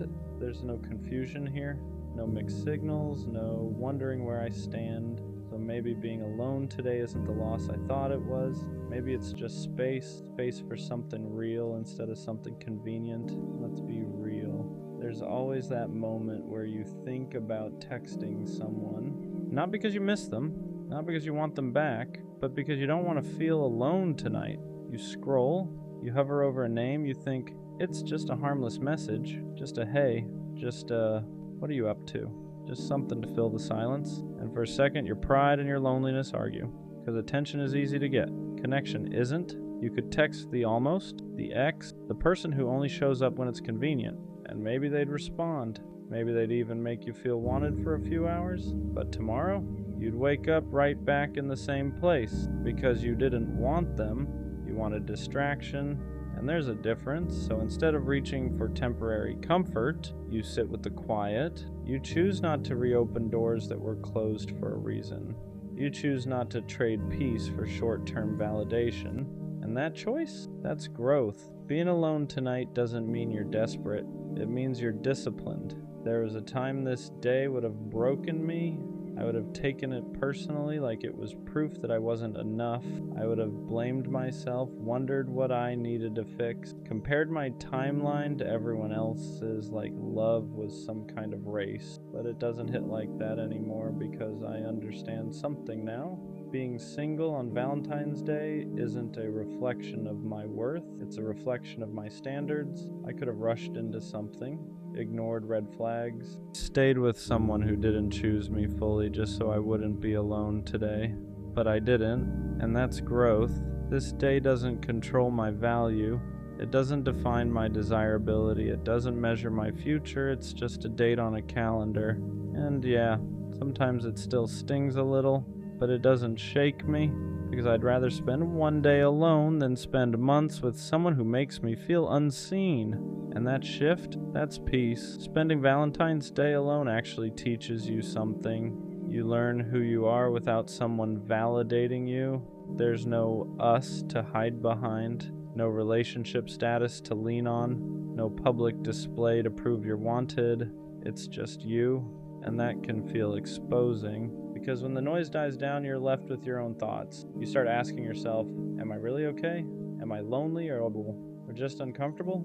Do I want love, or do I just hate feeling left out? And those questions matter, because being alone forces honesty. You realize you don't just want a relationship, you want the right one. Not someone to post, not someone to text for the night, not someone to fill space. You want something steady, intentional, real. And sitting alone tonight proves something important. You're willing to wait. You're willing to protect your peace. You're willing to sit through temporary discomfort instead of choosing permanent misalignment. That's not weakness, that's maturity. Valentine's Day alone doesn't mean you're lacking. It means you're not settling. Let's talk about self-love, but not the cliche version, not the bubble baths, not the I don't need anyone speeches, not pretending you're perfectly fine 24/7. Real self-love is quieter than that. It's not about convincing yourself you don't want love. It's about refusing to accept less just because you want it. It's choosing not to text someone who only values you when they're bored. It's not lowering your standards just to avoid feeling left out tonight. It's sitting in the discomfort without betraying yourself. Self-love isn't loud confidence. Sometimes it's discipline. It's saying, I deserve something real, even when being alone feels heavy. It's acknowledging, yeah, I want to be loved without shaming yourself for it. Because wanting love doesn't make you weak, settling does. So if you're alone today, that doesn't mean you failed at self-love. It might mean you're finally practicing. There's a quiet strength in being single in a world that glorifies couples. Everything is marketed around us. Dinner for two, matching gifts, shared experiences, and when you're alone, it can feel like you're standing outside of something everyone else was invited to. But here's what people don't talk about. It takes strength to not force a relationship just to fit in. It takes strength to say, I'd rather wait in a culture that says, just take what you can get. Being single isn't a flaw. It's not a delay. It's not a sign you're unwanted. Sometimes it's a sign you refuse to compromise your standards for temporary comfort. There's power in knowing you're not with someone just to avoid this day. There's power in walking into restaurants alone without feeling embarrassed, and going home to yourself without feeling incomplete, because your worth was never meant to be measured by who's sitting next to you. And the strongest thing you can do is stand alone without shrinking. Maybe the season of being alone isn't punishment, maybe it's preparation. Because when you're by yourself, you learn things you don't learn in relationships. You learn your triggers, your patterns, your standards. You learn what you actually want without someone else influencing it. Being alone gives you clarity. Clarity about what you won't tolerate. Clarity about what makes you feel safe. Clarity about the difference between attention and intention. And maybe that clarity is building something in you. Patience, discernment, emotional discipline. So when something real does show up, you won't grab it out of fear. You won't cling to it out of loneliness. You won't confuse it with the first person who makes you feel seen. You'll recognize it calmly because you'll know the difference between desperation and alignment. Maybe this Valentine's Day alone isn't a sign you're behind. Maybe it's proof you're becoming someone who won't settle. And that kind of growth doesn't always look romantic, but it lasts. At the end of the day, I'm still alone. No dramatic plot twist, no last-minute confession, no surprise flowers at my door, just me. But it doesn't feel heavy anymore, because being alone today didn't expose a flaw in me. It exposed my discipline. I didn't text someone out of boredom. I didn't settle just to post something. I didn't force a connection to avoid the silence. I chose peace, and that choice matters more than a dinner reservation ever could. Valentine's Day used to feel like proof that I was missing something. Now it feels like proof that I'm protecting something. My standards, my growth, my future. Because when love does come, I don't want it to be rushed. I don't want it to be convenient. I don't want it to be temporary. I want it to be real. So if that means spending this day alone instead of in something halfway, I'm okay with that. Being alone tonight doesn't mean I'm unloved. It means I'm waiting for something worth loving, and that's not sad. That's strength. She leaves your message unopened, but somehow she has time to watch every story you post, every picture, every video, and you sit there trying to make sense of it, wondering how someone can be so present and so distant at the same time. The truth is uncomfortable, but it's simple. If someone truly cared, replying wouldn't feel like a chore. It wouldn't be something they get around to when it's convenient. It would be instinct. When someone wants you, communication isn't complicated. You wouldn't be questioning their intentions or reading between the lines. You wouldn't be checking timestamps or replaying conversations in your head. If you mattered the way you hope you do, responding to you wouldn't be optional. And deep down, you already know that. What makes it harder is that if the roles were reversed, things would look very different. If you were the one leaving her waiting while watching her stories, it wouldn't sit right with her, especially if you were someone she genuinely cared about. The difference is effort. When someone values you, they don't leave you guessing. They don't leave you hanging while still keeping tabs on your life. And yes, she knows what she's doing. It's not accidental. It's not confusion. It's a choice. And the hardest part is that you see it too, but you're choosing to ignore it. You hold on to the sweet words she said, the late night conversations, the promises that made you feel important. But words lose their meaning when actions consistently tell a different story. You keep hoping that maybe things will change, that maybe she'll wake up and realize what she has. But hoping doesn't change patterns. If her behavior keeps showing you where you stand, believe it. Stop clinging to the version of her that only exists in your head. Stop making excuses for someone who wouldn't make the same ones for you, because the reality is you would never do this to someone you truly liked. You respond because you care. You show up because they matter to you. You don't make them wait or question their worth, and that difference should tell you everything you need to know. Stop fighting for attention that should be freely given. Stop investing energy into a connection that only exists on your side. You shouldn't have to convince someone to treat you like you matter. If they wanted to, they would, and if they don't, it's time to step back and choose yourself instead. Every time you try to talk about how something affected you, the conversation goes nowhere. It's either avoided, minimized, or shut down completely. You're left feeling like your emotions are an inconvenience instead of something that deserves space. And after a while, that silence starts to speak louder than words ever could. You notice the pattern. When you make a mistake, you reflect, you listen, you try to understand where they're coming from and adjust because you care about keeping the relationship healthy. But when they're the one who hurts you, suddenly there's no room for discussion, no acknowledgement,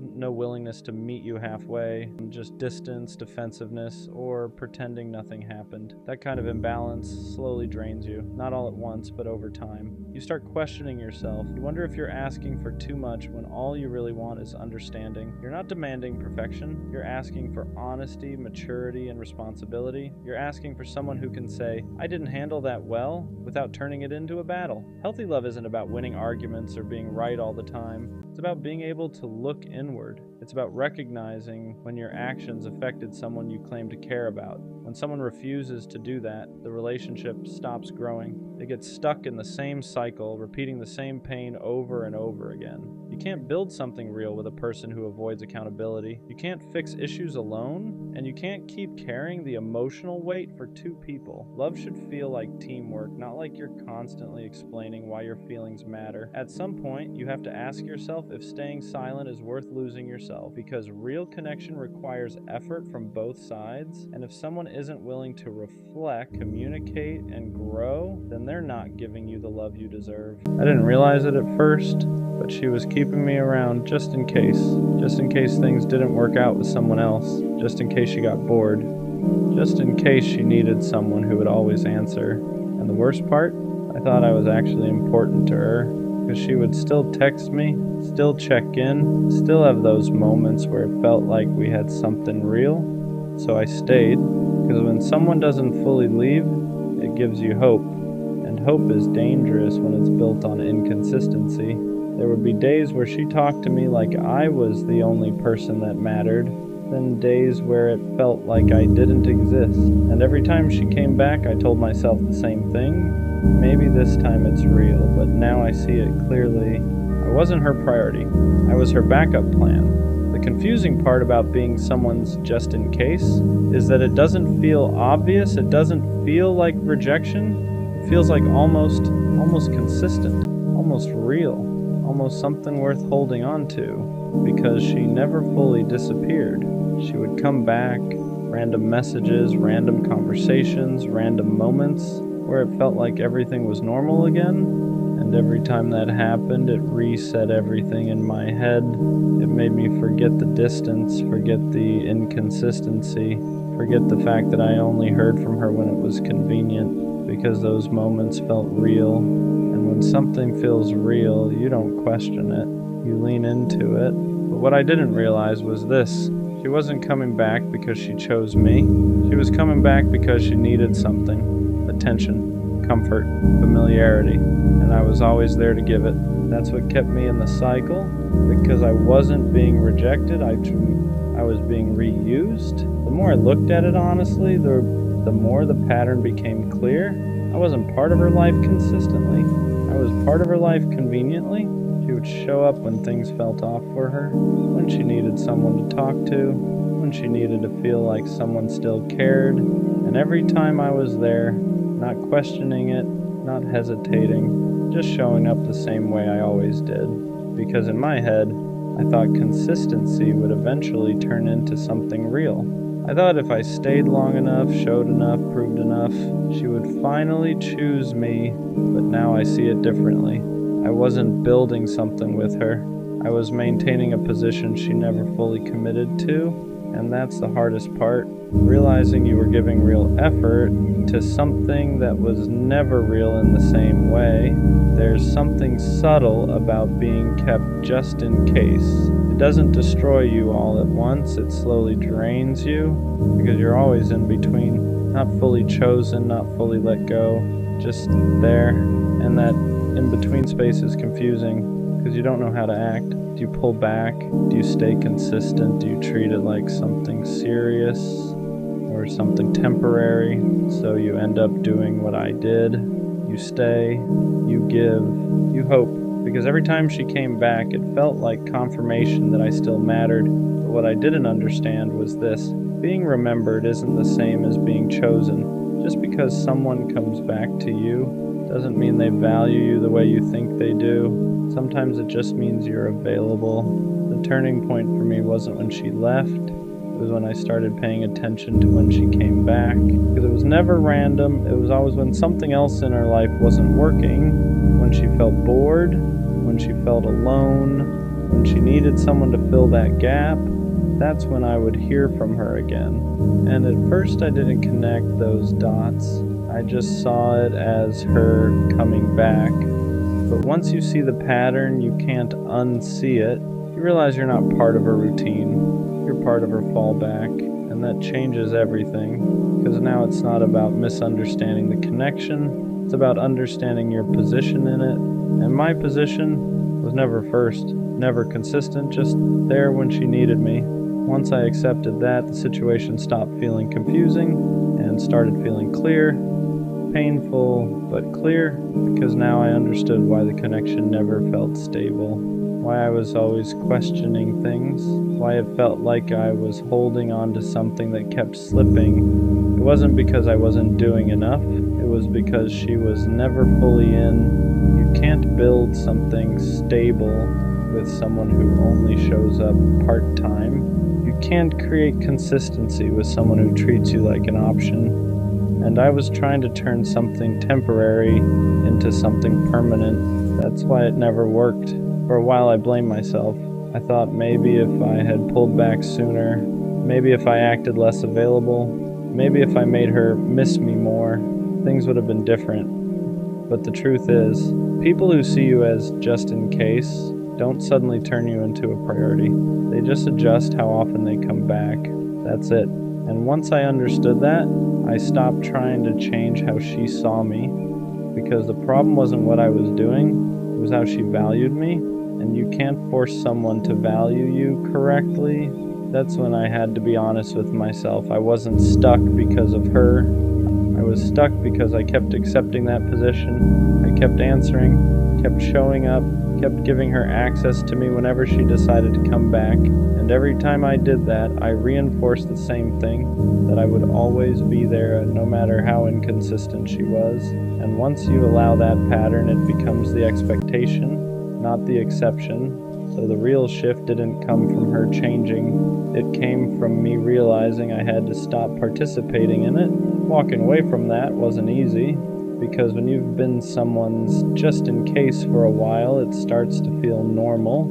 You get used to the cycle, the ups, the silence, the return. And breaking that cycle means facing something uncomfortable, that the connection you thought you had was never what you believed it was. But once you step out of it, you start seeing clearly again. You start realizing how much energy you were giving to something that wasn't giving you the same in return. And that clarity changes everything. So yeah, she kept me around just in case. And for a while I stayed because I thought being there meant something. But now I understand the difference. Being someone's option isn't the same as being someone's choice. The right person doesn't keep you on standby. They don't come and go. They don't leave you guessing about where you stand. They choose you, clearly, consistently, without hesitation. And next time, I won't stay in a position where I feel like I'm waiting to be picked, because I'm not here to be someone's just in case. I'm here to be someone's only choice.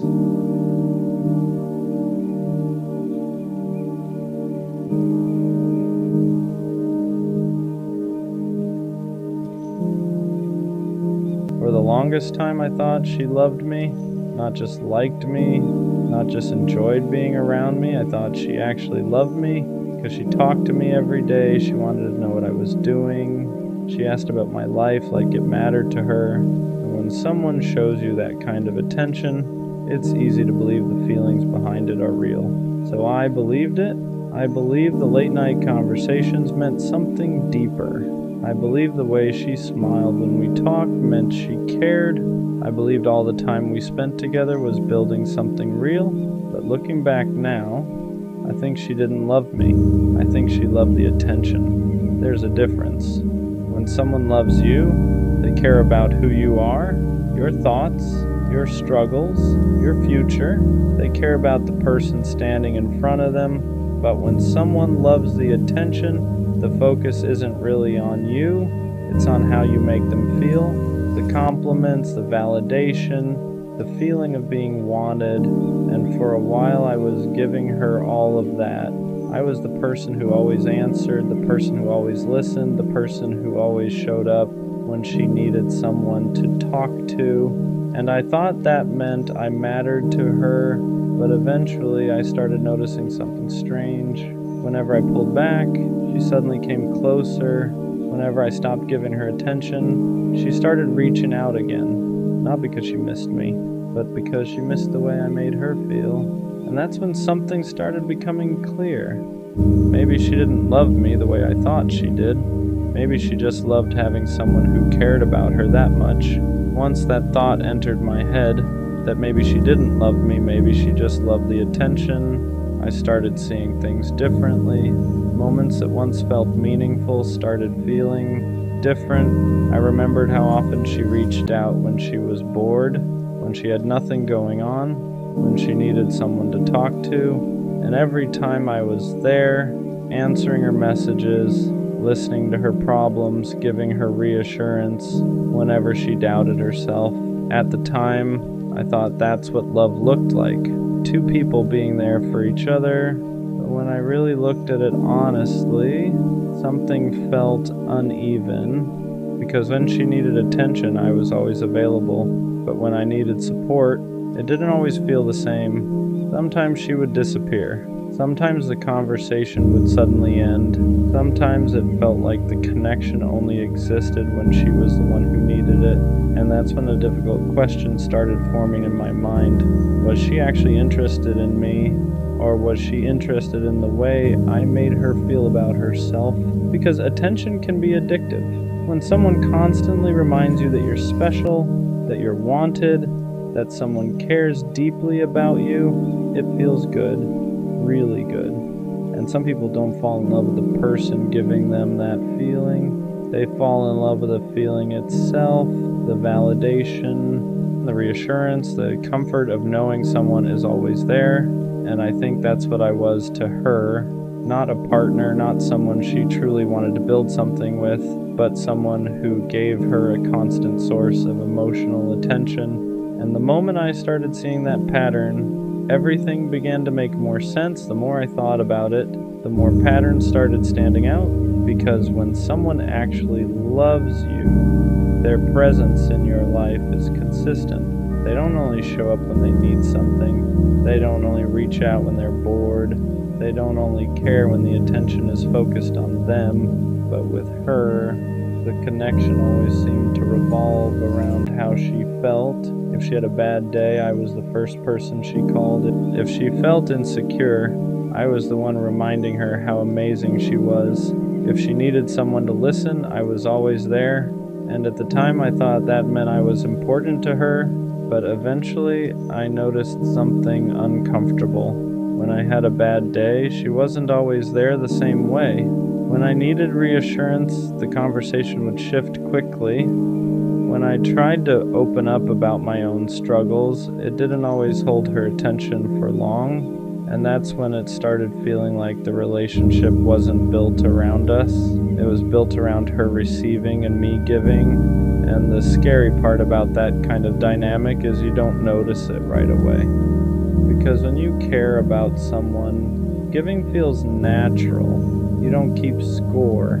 You don't measure every moment of effort. You just show up because you believe the connection matters. But slowly you start realizing something. You're the one holding most of the emotional weight. You're the one keeping the conversations alive. You're the one making sure the connection doesn't fade. And when you stop doing that, everything changes. That's when the real truth shows itself, because the moment I stopped giving her constant attention, something strange happened. She didn't start fighting harder for the connection. She didn't try to understand what changed. Instead, the distance grew. And that's when I realized something that hurt more than the breakup itself. She didn't miss me. She missed the attention I gave her. Realizing that she didn't miss me, she missed the attention, was one of the hardest truths to accept. Because when you care about someone deeply, you don't want to believe that your place in their life was built around something that shallow. You want to believe the connection meant something real, that the conversations mattered, that the time you spent talking late at night actually meant you were building something. But once I started paying attention to the pattern, it became impossible to ignore. Whenever I gave her attention, everything felt great. She was warm, engaged, interested. She would laugh more, reply faster, make it seem like we had this deep connection. But the moment that attention slowed down, everything changed. Suddenly the conversations felt shorter, the interest faded, the energy shifted, and that's when it finally clicked. Her feelings weren't connected to me. They were connected to the attention I was giving her. Because when someone loves you, their connection doesn't disappear just because the attention changes. But when someone loves the attention, the moment that validation slows down, so does their interest. And looking back now, that explains everything. Why she would suddenly become distant, why she would come back the moment I stopped reaching out, why the connection always felt strongest when I was the one giving the most. It wasn't love, it was validation, and I was the person supplying it.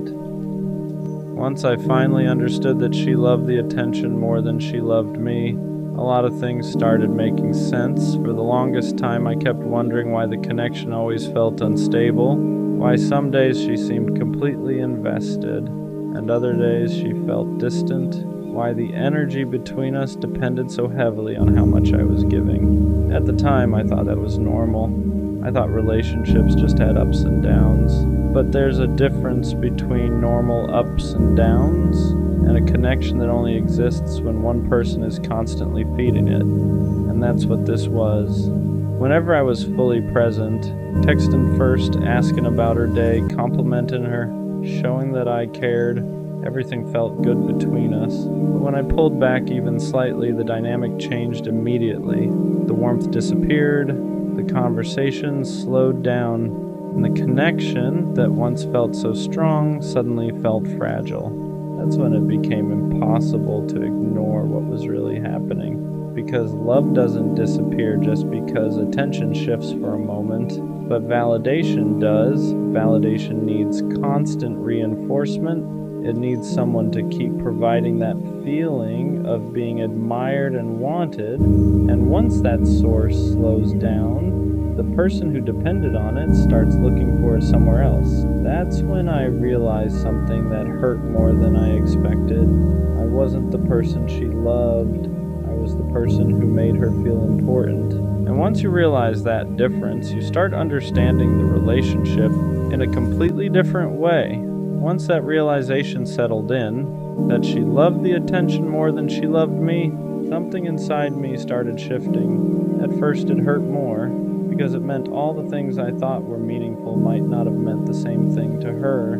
All those long conversations, all the moments where she told me things she said she didn't tell anyone else, all the time she said she appreciated having me in her life. I thought those things meant we were building something real, but now I started seeing them through a different lens. Maybe she didn't say those things because she loved me. Maybe she said them because she loved the feeling of having someone who cared about her that much. And that's a dangerous dynamic, because when someone becomes your main source of validation, it feels powerful.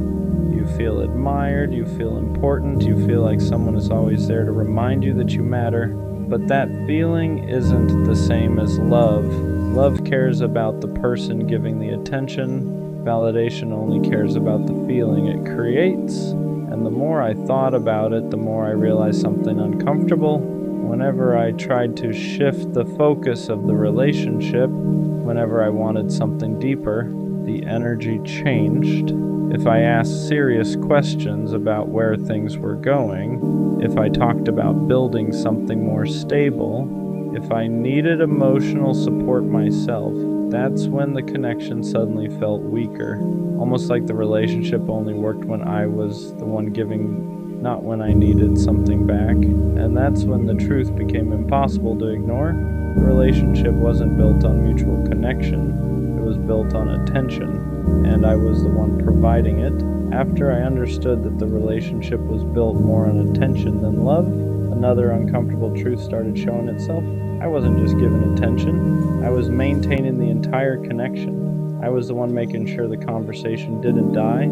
I was the one checking in first. I was the one asking how she was doing, making sure she felt heard, making sure she felt valued. And at the time, I didn't see that as a problem. When you care about someone, putting in effort feels natural. You don't think about it like a transaction. You think about it like loyalty. But over time, I started noticing something. The relationship only felt alive when I was feeding it. Whenever I stepped back, even a little, everything started fading. The messages slowed down, the energy dropped.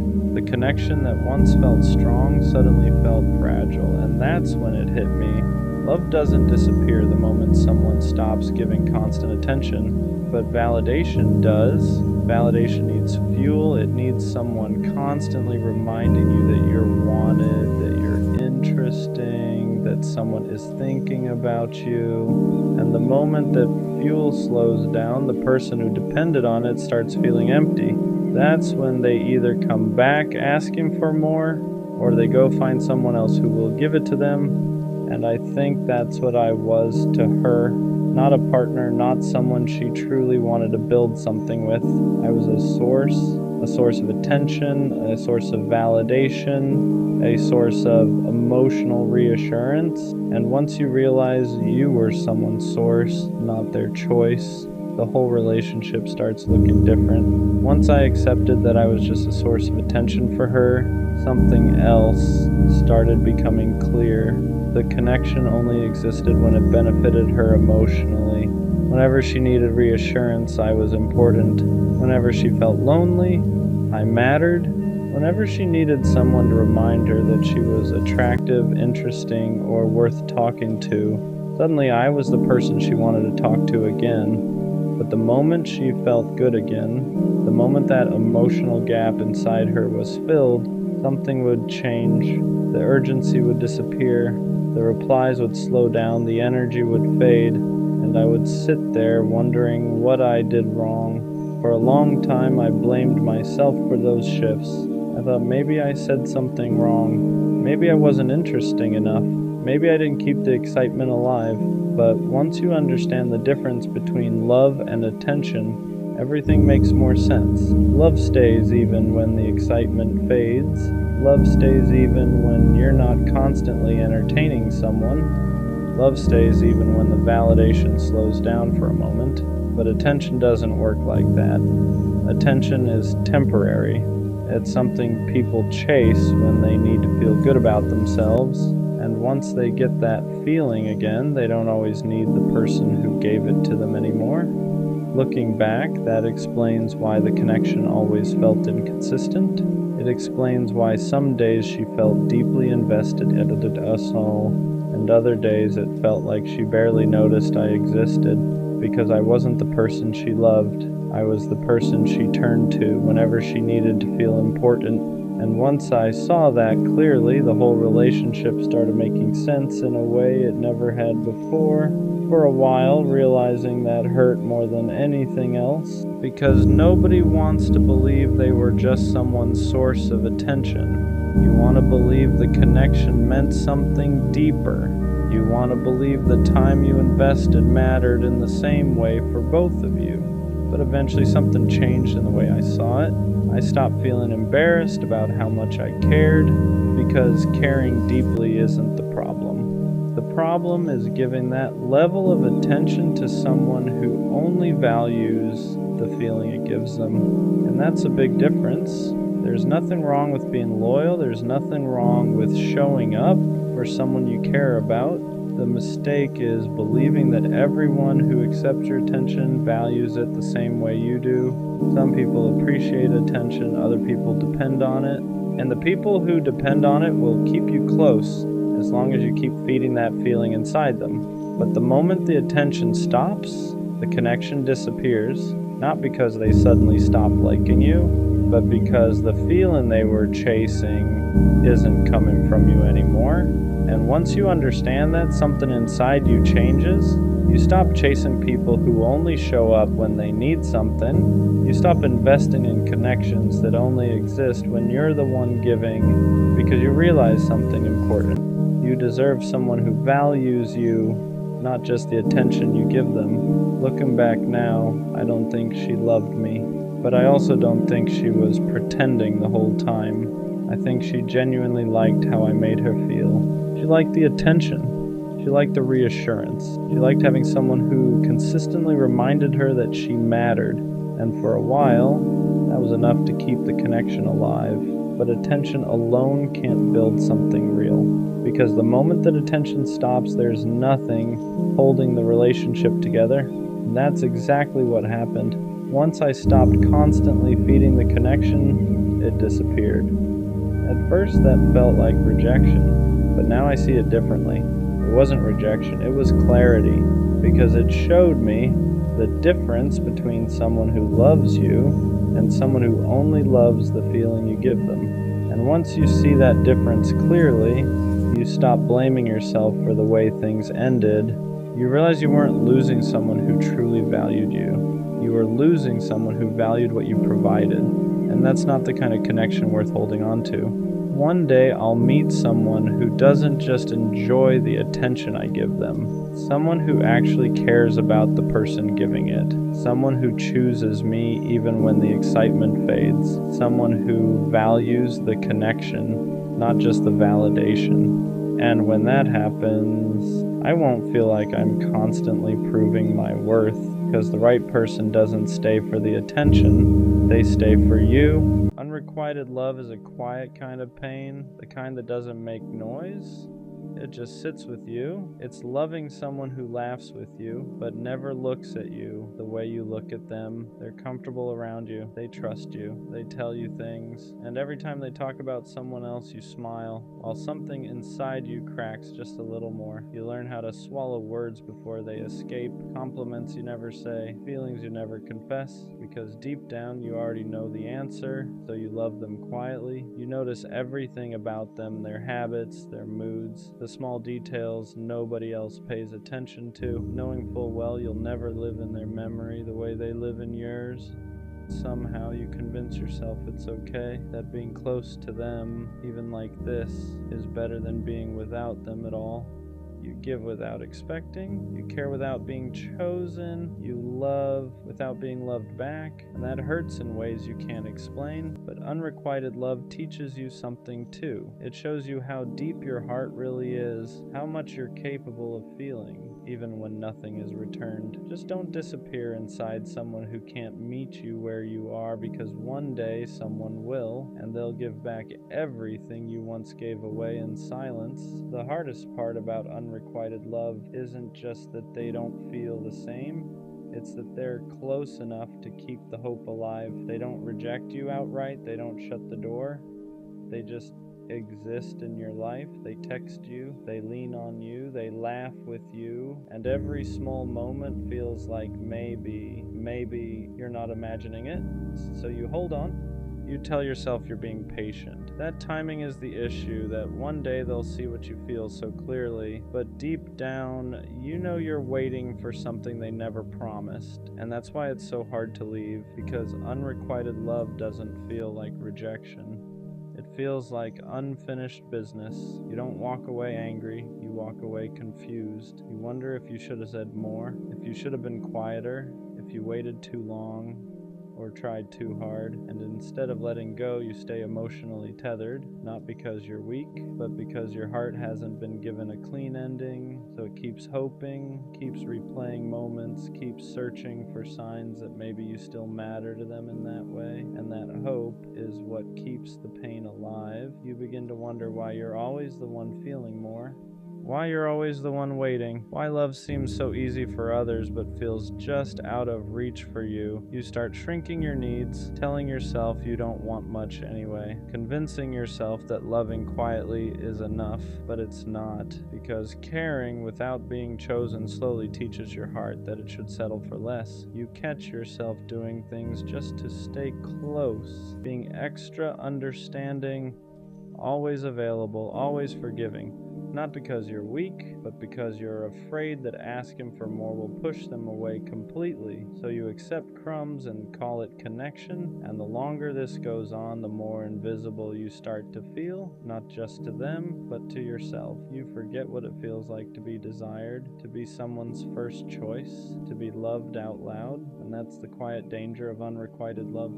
It doesn't just hurt you, it slowly teaches you to disappear. There's a reason unrequited love is so hard to walk away from. Not just love, it's anticipation. You live in the space of almost chosen, almost wanted, almost enough. Your brain starts clinging to small moments.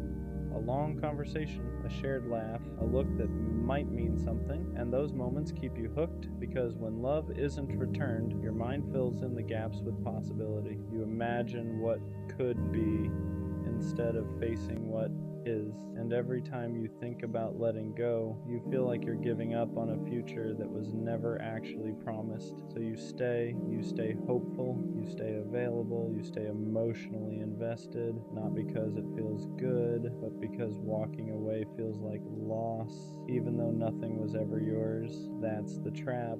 Unrequited love keeps you chasing closure from someone who doesn't know they're holding it, and the longer you stay, the harder it becomes to separate love from longing. You don't just miss them, you miss the version of yourself that believed it might work.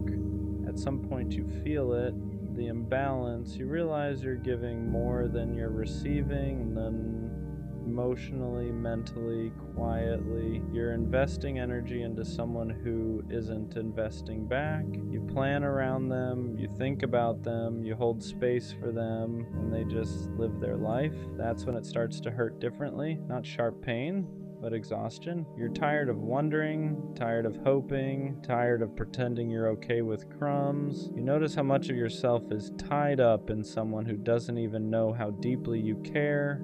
And for the first time, you ask yourself a hard question. If nothing changes, then how long can I keep doing this? Because loving someone in silence means you never get reassurance, never get clarity, never get chosen, and slowly, it teaches your heart that effort doesn't lead to safety. That love means waiting, that closeness means sacrifice, and that's not fair to you. Love isn't supposed to drain you, it isn't supposed to make you feel invisible, it isn't supposed to cost you your sense of worth, and realizing that is the beginning of letting go, even if your heart isn't ready yet. Letting go doesn't feel empowering at first. It feels wrong. It feels like you're giving up on someone you care about, like you're betraying something that meant a lot to you, even if it was never returned. You start questioning yourself.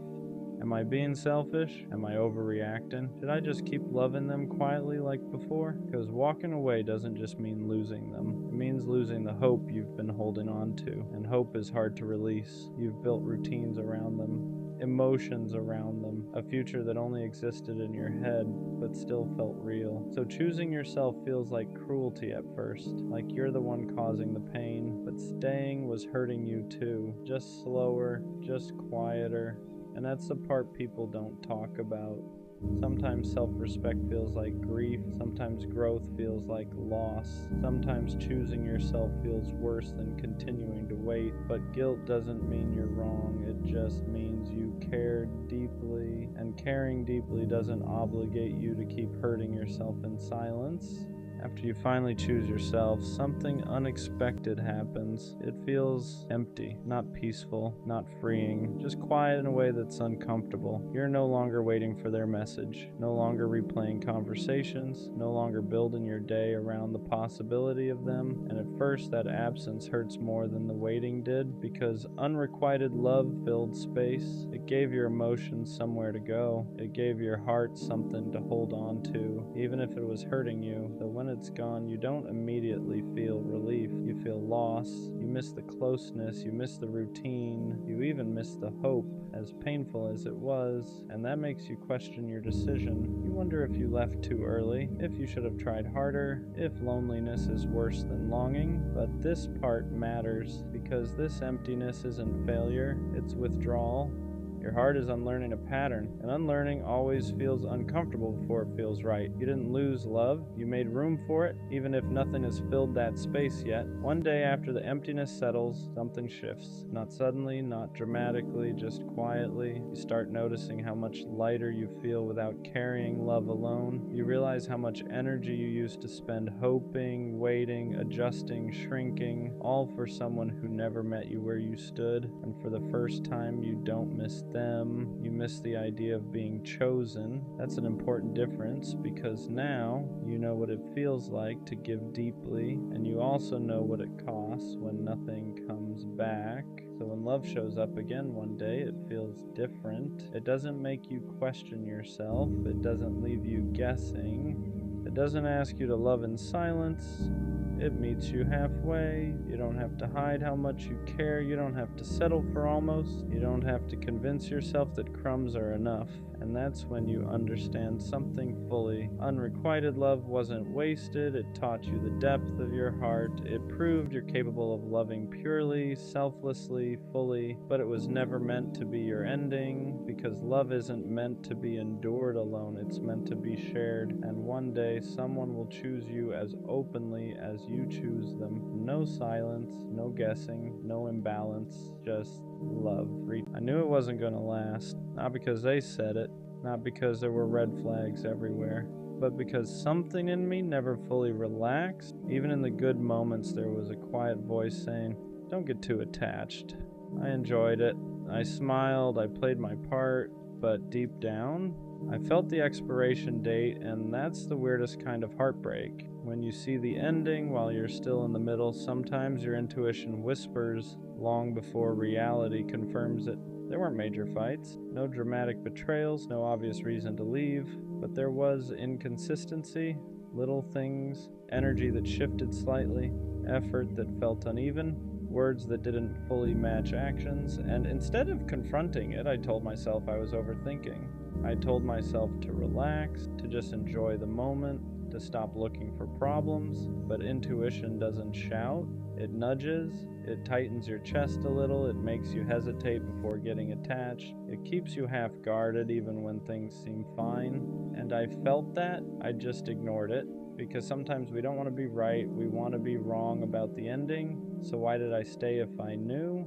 Because sometimes temporary love still feels better than loneliness, because even if it wasn't forever, it was something. The late night conversations, the inside jokes, the way they looked at me when it was just us. I knew it had cracks, but I also knew it had moments, and I convinced myself that maybe moments were enough. Maybe I didn't need permanence. Maybe I didn't need certainty. Maybe I could just enjoy it without expecting it to stay. But that's the lie we tell ourselves. You can't emotionally invest and pretend you won't feel it when it ends. I stayed because I hoped my intuition would be wrong. I stayed because I liked them, because I wanted it to work, because walking away early felt dramatic, but sometimes staying longer just makes the goodbye heavier. There's a difference between anxiety and intuition. Anxiety is loud, it spirals, it imagines worst-case scenarios, it creates problems that don't exist yet. Intuition is quiet, it doesn't panic, it doesn't overreact, it just knows. And what I felt wasn't panic, it wasn't jealousy, it wasn't insecurity. It was a steady awareness that something wasn't aligned. I didn't feel chosen, I didn't feel secure, I didn't feel like we were building. I felt like we were passing time, and that's how you know. When the connection feels temporary, even while it's happening. Anxiety asks, what if they leave? Intuition says, they're not fully here. And deep down, I knew which one it was. Knowing it won't last doesn't make it hurt less. That's the part nobody tells you. You'd think being mentally prepared would soften the blow. It doesn't, because even if your mind saw the ending, your heart still participated. You still laughed, still opened up, still imagined what if. And when it finally ends, there's no satisfaction in being right. There's no relief in saying, I knew it. There's just grief. Grief for the version of it you hope might surprise you. Grief for the effort you still gave even while doubting. Grief for the potential that never turned into permanence. Knowing doesn't protect you. It just makes you feel like you watched crash in slow motion. And sometimes that's worse. Should I have walked away sooner? Maybe. But it's easy to say that now. When you're in it, you don't see it as wasting time. You see it as giving it a chance. You tell yourself, maybe it just needs more time. Maybe they're just figuring things out.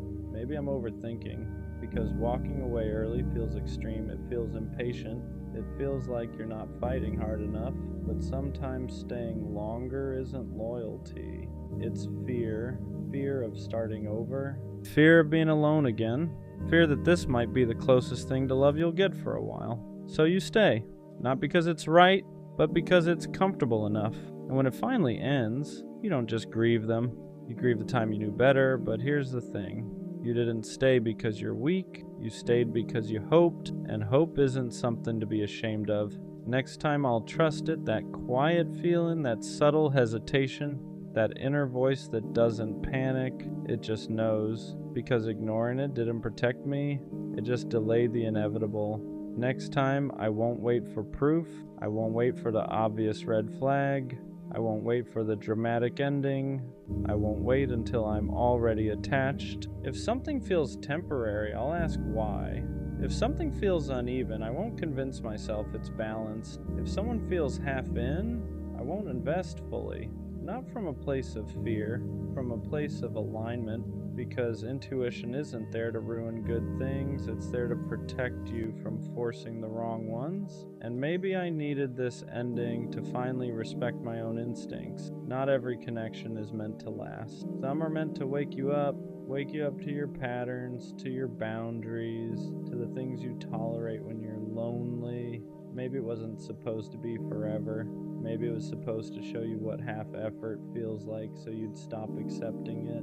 Maybe it was supposed to teach you that chemistry isn't compatibility, that attention isn't intention, that potential isn't commitment.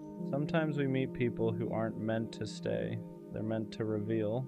Reveal where you overgive, where you ignore yourself, where you settle for almost, and once you see it, you can't unsee it. So maybe it didn't last because it wasn't designed to build. It was designed to redirect. Endings don't always mean failure. Sometimes they mean clarity. We think if something doesn't last forever, it wasn't real. But that's not true. It was real. The feelings were real. The moments were real. It just wasn't permanent. And permanence isn't the only measure of value. Some connections exist to shift you, to sharpen your awareness, to strengthen your boundaries, to remind you what you need and what you'll never accept again. It didn't fail, it finished, and there's a difference. Failure feels like you did something wrong.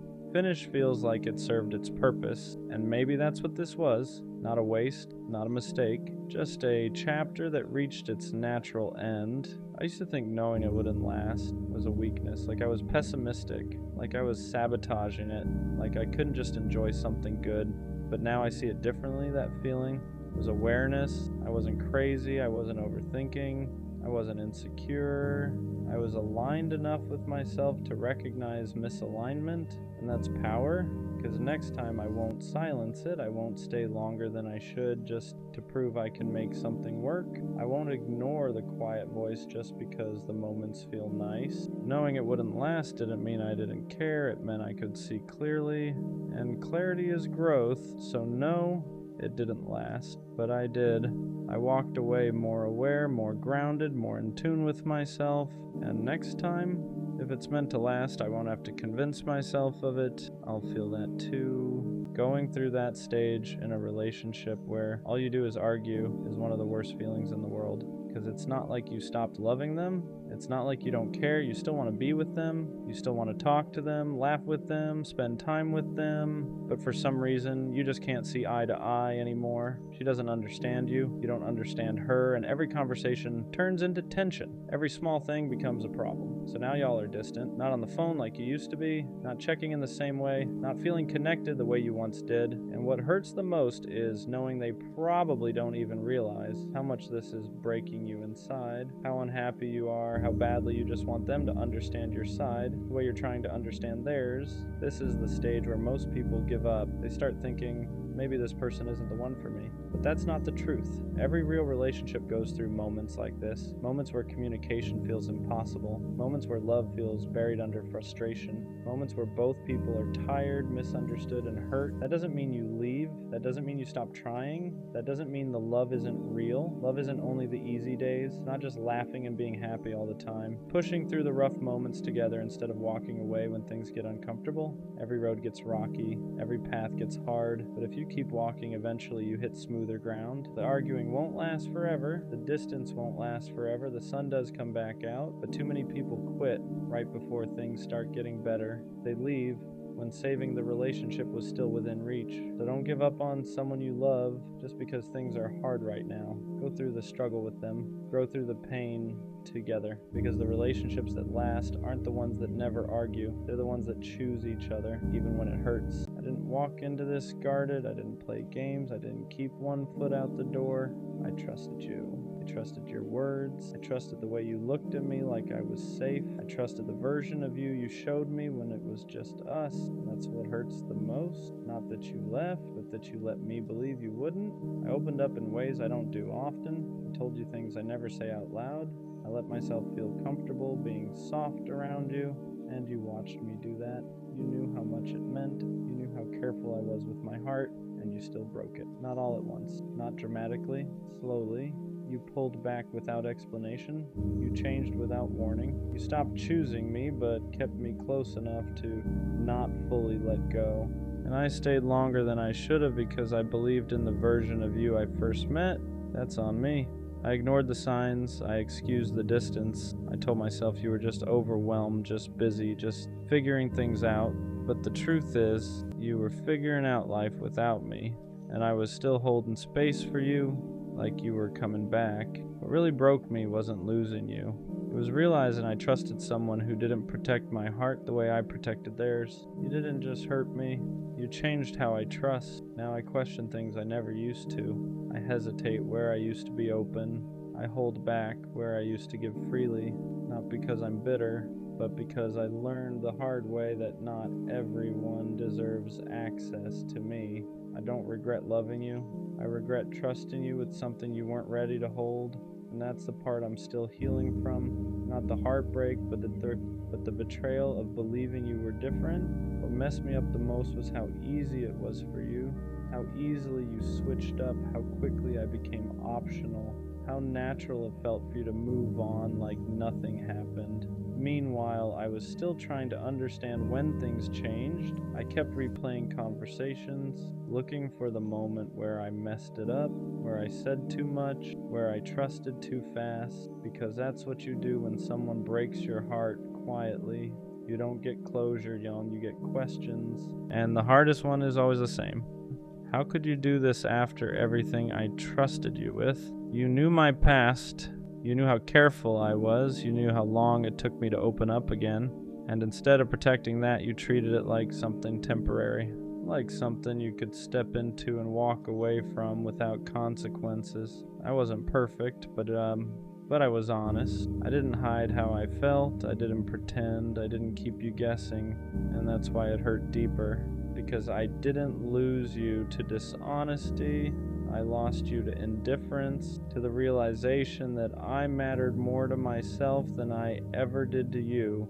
And that's a hard thing to swallow when you trusted someone with your heart. After you broke my heart, it didn't just hurt, it rewired me. I didn't notice it right away. At first it was just silence, just heaviness, just missing you more than I wanted to admit. But then it showed up in how I loved. I stopped being as open, stopped saying things the moment I felt them, stopped assuming good intentions, not because I wanted to, but because trust didn't feel safe anymore. Before you, I believed if I was honest, I'd be met with honesty. If I was loyal, I'd be protected. If I trusted someone, they'd respect that. You broke that belief. Now every connection comes with hesitation. Every feeling comes with a pause. Every time someone gets close, a part of me wonders how long before they leave too. And that's the part that hurts quietly. You didn't just walk away. You made me doubt the version of myself that loved without fear. I catch myself holding back even when I don't want to. I catch myself preparing for loss before anything even begins, because trusting you taught me how much it costs when it goes wrong, and I hate that. I hate that your actions made softness feel like a liability, that honesty now feels risky, that love feels like something I have to guard instead of give. I'm not colder, I'm not heartless, I'm just more careful with a heart you proved can be broken even when it's given genuinely, and that's something I'm still learning how to undo. The anger didn't come right away. At first I blamed myself for trusting too fast, for believing too much, for not seeing it sooner. But anger shows up when the fog finally clears, when you realize you didn't ask for too much, you just asked the wrong person. I wasn't wrong for trusting you. I wasn't weak for opening up.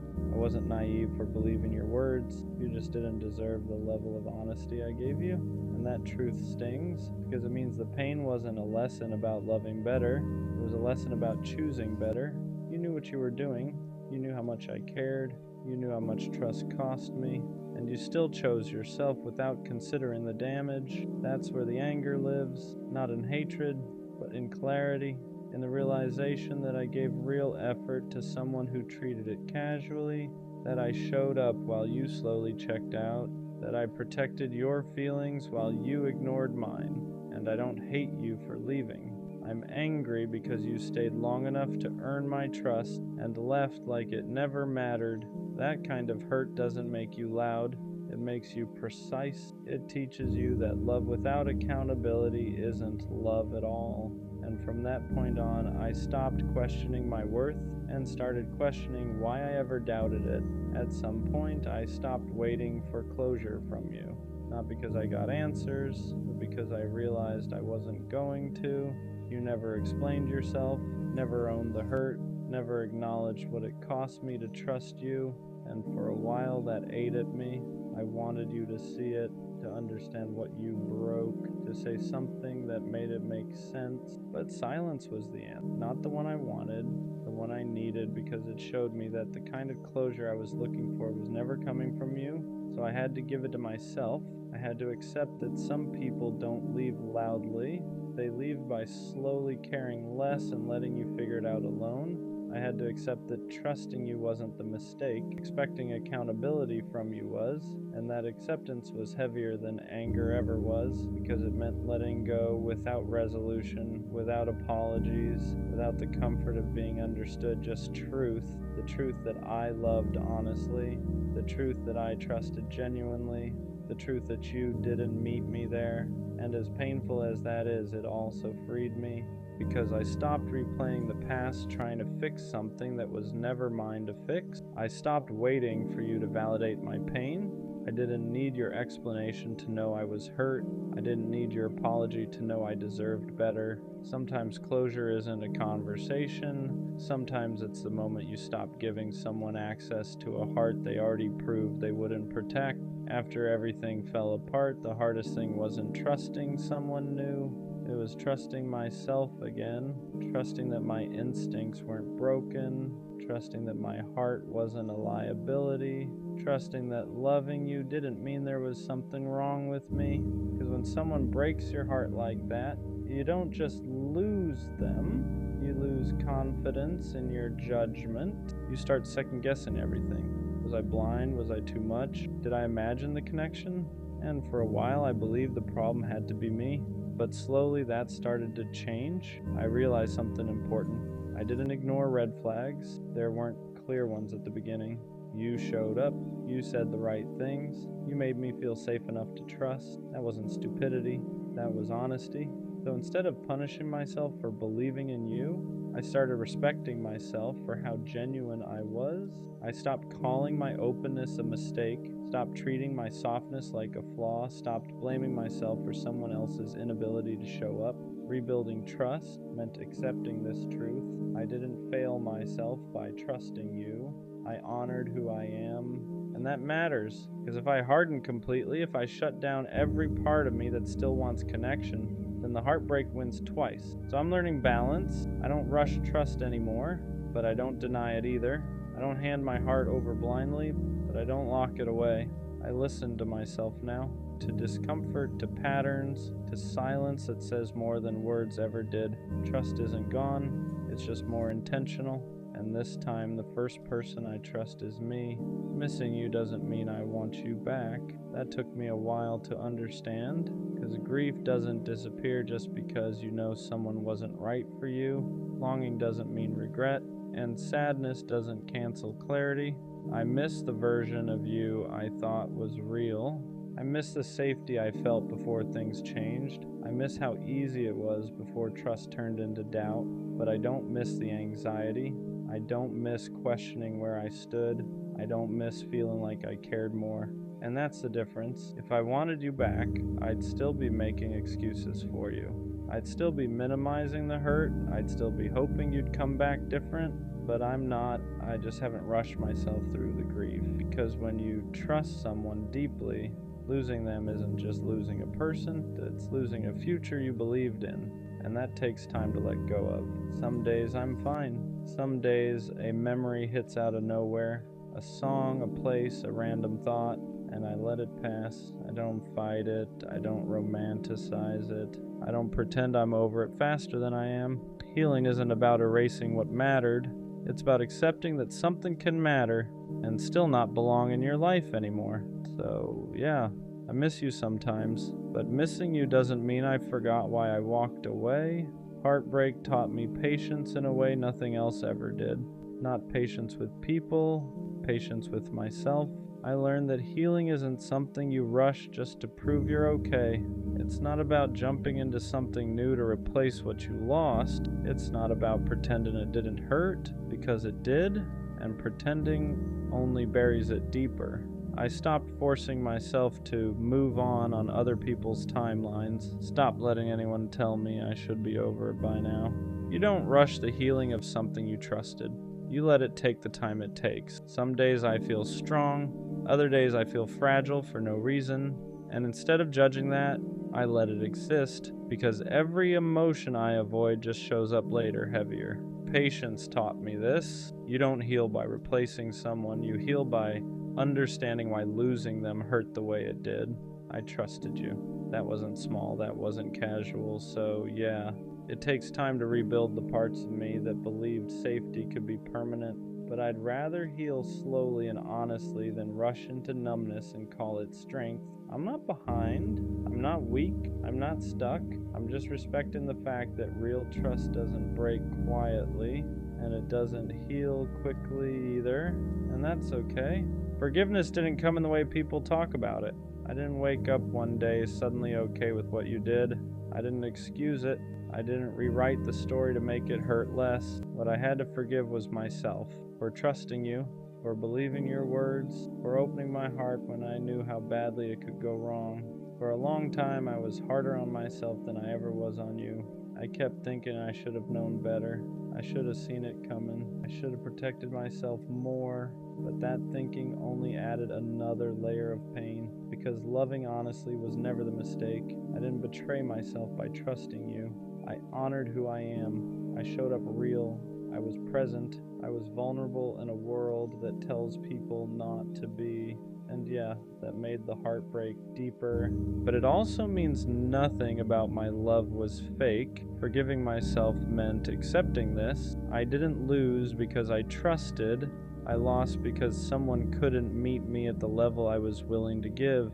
And that's not something I need to punish myself for. So I stopped replaying the past, looking for a version of me that could have avoided the hurt. There wasn't one.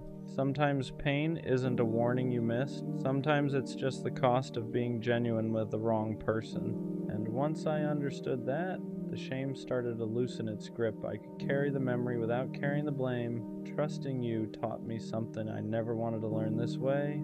That love can be real and still not last. That intentions can be genuine and still fall apart. That opening your heart doesn't guarantee someone will protect it, but it also taught me something else, something important. I learned that the way I love isn't the problem.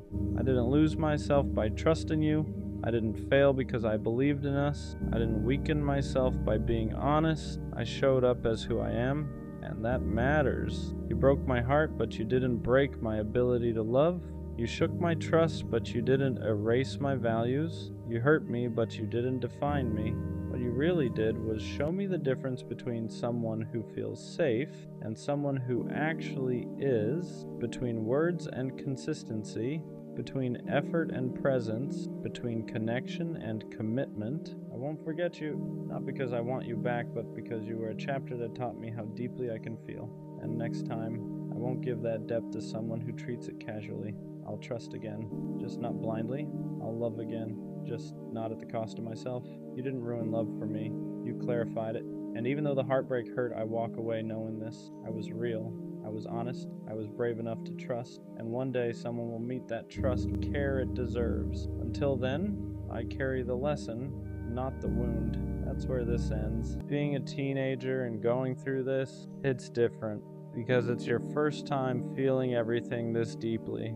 The first time you stay up late just to talk to someone. The first time your mood depends on a notification. The first time you actually care if someone stays or leaves. And you don't even realize how much it's affecting you at the time. You just think, this is what it's supposed to feel like. So you give everything. Your time, your attention, your energy. Because to you at that age, you don't know how to control how much you feel. Nobody teaches you that. There's no balance, no take it slow. You just go all in without even realizing it. Because when something feels real for the first time, you don't question it. You don't think about protecting yourself. You don't think about what could go wrong. You don't think about whether the other person feels the same way. You just feel it. And you let it take over everything. Your whole day starts revolving around them. You wake up and check your phone first thing. You wait for their message like it actually means something. You reread conversations like there's something hidden in them. And the craziest part? You don't even notice how deep you're getting. It feels normal. It feels like this is just what liking someone is supposed to be. And when they give you attention, it hits different at that age. Because it's not just attention. It's validation. It's the feeling of being chosen. The feeling that out of everyone, they're picking you to talk to laugh with, to spend time on. And when you haven't felt that before, it becomes everything. That's why you start giving more time, more energy, more of yourself. You stay up later than you should just to talk to them. You ignore other things just to keep the conversation going. You make space for them in your life without even realizing how much space you're giving. And in your head, you think it's mutual. You think they feel it the same way you do. Because why wouldn't they? They're replying. They're talking. They're there. So it must mean something, right? But that's the part nobody tells you when you're younger. Just because someone is there doesn't mean they're there the same way you are. And you don't realize that yet. Not until things start changing. And when things start changing, you don't accept it right away. You feel it. But you don't accept it, because at that age, your first instinct isn't to walk away, it's to hold on tighter. You start overthinking everything. Why did they reply slower? Why do they seem different? Did I do something wrong? And instead of pulling back, you lean in. You text more. You try harder to keep the conversation alive. You become more available, more understanding, more patient, because in your head, if something is slipping, you don't let go. You fix it. But what you don't realize is you're the only one trying to fix something. And that's where it starts to hurt. Not all at once, slowly. You start noticing the little things. The way they don't text like they used to. The way conversations feel shorter. The way you're the one carrying most of it now. And it's confusing. Because just a little while ago, everything felt easy. So you keep chasing that version, the version of them that made you feel wanted, the version that stayed up late with you, the version that made it feel like you mattered. And every time they show a little bit of that again, it resets everything. You think, okay, it's back. You think maybe it was just a phase, maybe you were overthinking, maybe everything is fine. But it never stays. It comes back for a moment, then disappears again. And that's when you start feeling something you've never really felt before. Not just sadness, not just confusion, but the feeling of caring more than someone else. And when that hits you for the first time, at that age, it changes you. That feeling of caring more than someone else, it's something you don't understand the first time it happens. Because in your head, you're thinking, how can I care this much and they don't feel the same? It doesn't make sense. You replay everything, all the conversations, all the late nights, all the moments that felt real, and you start questioning all of it. You wonder if you imagined it, if you read too deep into things, if you made something bigger than it actually was. Because how does something feel that real and still end up one-sided? So you try to fix it, not directly, but in small ways. You change how you text, you try to be more interesting, you try to say the right things, you become more aware of everything you do, because now you're trying to hold on to something that's already slipping. And the worst part is, they don't even realize what you're going through. To them, it's just a shift, just a change in how they feel. But to you, it feels like everything is falling apart, because at that age, you don't separate your feelings from your identity. If someone pulls away, you don't just think they change. You think, what's wrong with me? And that question stays in your head, quietly, in the background. Every time they reply late, every time they seem distant, every time you feel like you're trying harder than they are, you start shrinking yourself without noticing, trying to fit into what you think they'll stay for, trying to be enough in a way that makes them come back. But no one tells you this when you're younger. You can't fix someone losing feelings by changing yourself, and that's the part you learn the hard way. That's when it really starts to change you. Not just how you feel about them, but how you start seeing yourself. Because once you feel like you're not enough for someone, that thought doesn't just stay in that situation. It follows you. You start second-guessing everything. The way you talk, the way you act, the way you show up. You think maybe you were too much, too available, too caring, too real. So you start holding back. Not because you want to, but because now you're scared of feeling that same way again. And the crazy part is, they probably don't even realize the impact they had. To them, it was just something that didn't work out, just a phase, just someone they talked to for a while. But to you, it was your first time feeling something real, your first time getting attached like that, your first time learning what it feels like to lose someone emotionally before you even fully had them. And that sticks with you, because now you know what it feels like to give everything and not get it back the same way. So the next time something like that comes around, you're not the same. You hesitate, you think more, you hold back parts of yourself you used to give freely. And that's when your teenage years start teaching you something nobody explains to you directly. Not everyone you feel something real with is meant to stay. After that, you start realizing something you didn't understand before. Not everyone feels things the same way you do. Because in your mind, if something feels real, it should mean something. It should last. It should turn into something more. But reality doesn't always work like that. Someone can talk to you every day, laugh with you, stay up late with you, make you feel like you matter, and still not feel it the same way you do. And that's confusing when you're younger, because you don't understand how something can feel so real and still not be real to them. So you start questioning everything, not just them, but the whole idea of what you felt. You think, was it even real? Did I just imagine it? Did I care more than I should have? But the truth is, it was real, just not equal. And that's a hard lesson to learn that early. Because now you're not just dealing with feelings, you're dealing with imbalance. You start realizing you are the one initiating more, the one caring more, the one thinking about them more, the one building something in your head that they were just experiencing in the moment. And once you see that, you can't unsee it. That's when things shift inside you. Not loudly, but quietly. You stop looking at it like something that ended and start seeing it for what it actually was. Something that meant more to you than it ever did to them. And once that realization settles in, you start changing in ways you don't even notice at first. You're not as quick to open up anymore.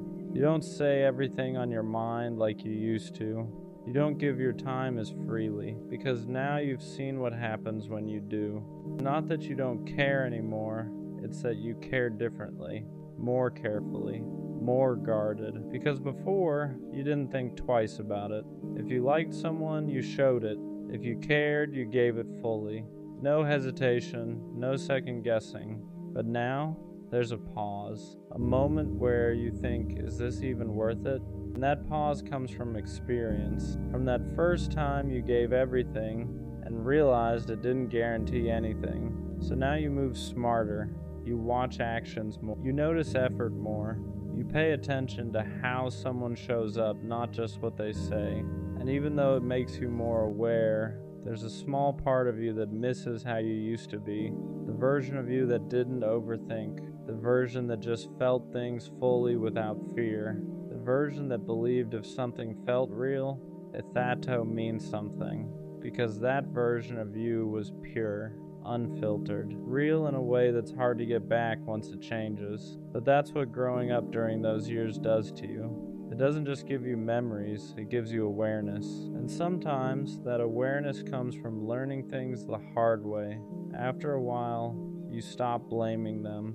And you stop blaming yourself. Because at that age, nobody really knows what they're doing. Not fully. They don't know how to handle someone who cares deeply. They don't know how to communicate properly. They don't know how to leave without hurting someone. And you don't know how to protect yourself yet. So everything becomes intense. The good feels really good. The bad feels really bad. There's no balance, just highs and lows. And looking back, you start realizing something important. It wasn't meant to last. It was meant to teach you. It taught you what effort looks like, what inconsistency feels like, what it means to care more than someone else, and most importantly, it taught you what you should never accept again. Because once you've felt that imbalance, you recognize it faster next time. You don't stay as long. You don't ignore the signs as easily, not because you don't care anymore, but because now you understand your value a little more than you did before. And that's the shift. You're not the same person you were at the start of it. You're more aware, more careful, more intentional. And even though it came from something that hurt, that growth, that stays. And when you look back on it later, you don't just remember the person. You remember the version of you that existed during that time. The version of you that felt everything without holding back. The version of you that stayed up late just to talk to someone. The version of you that gave your time, your energy, your attention without thinking twice about it. And yeah, that version of you got hurt, got confused, got left trying to understand something that didn't make sense. But that doesn't make it a mistake. It makes it real. Because those teenage years, they're not just about what happens. They're about what you learn from it. You learn that not everyone stays. You learn that feelings aren't always equal. You learn that just because something feels real doesn't mean it's meant to last. But you also learn something more important than all of that. You learn how deeply you can care, how real you can be, how much you're capable of giving when you're fully invested in someone. And that's not something to regret, that's something to take with you. Because one day, you'll meet someone who matches that energy, someone who doesn't make you question it, someone who doesn't make you feel like you're too much or not enough. And when that happens, everything you went through back then will finally make sense. Because those teenage years didn't break you, they built you into someone who knows the difference between something that feels real and something that actually is. I don't think love works anymore. Not the way it used to. Not the way we were told it would. Because everything about it feels fragile now. Disposable. Temporary.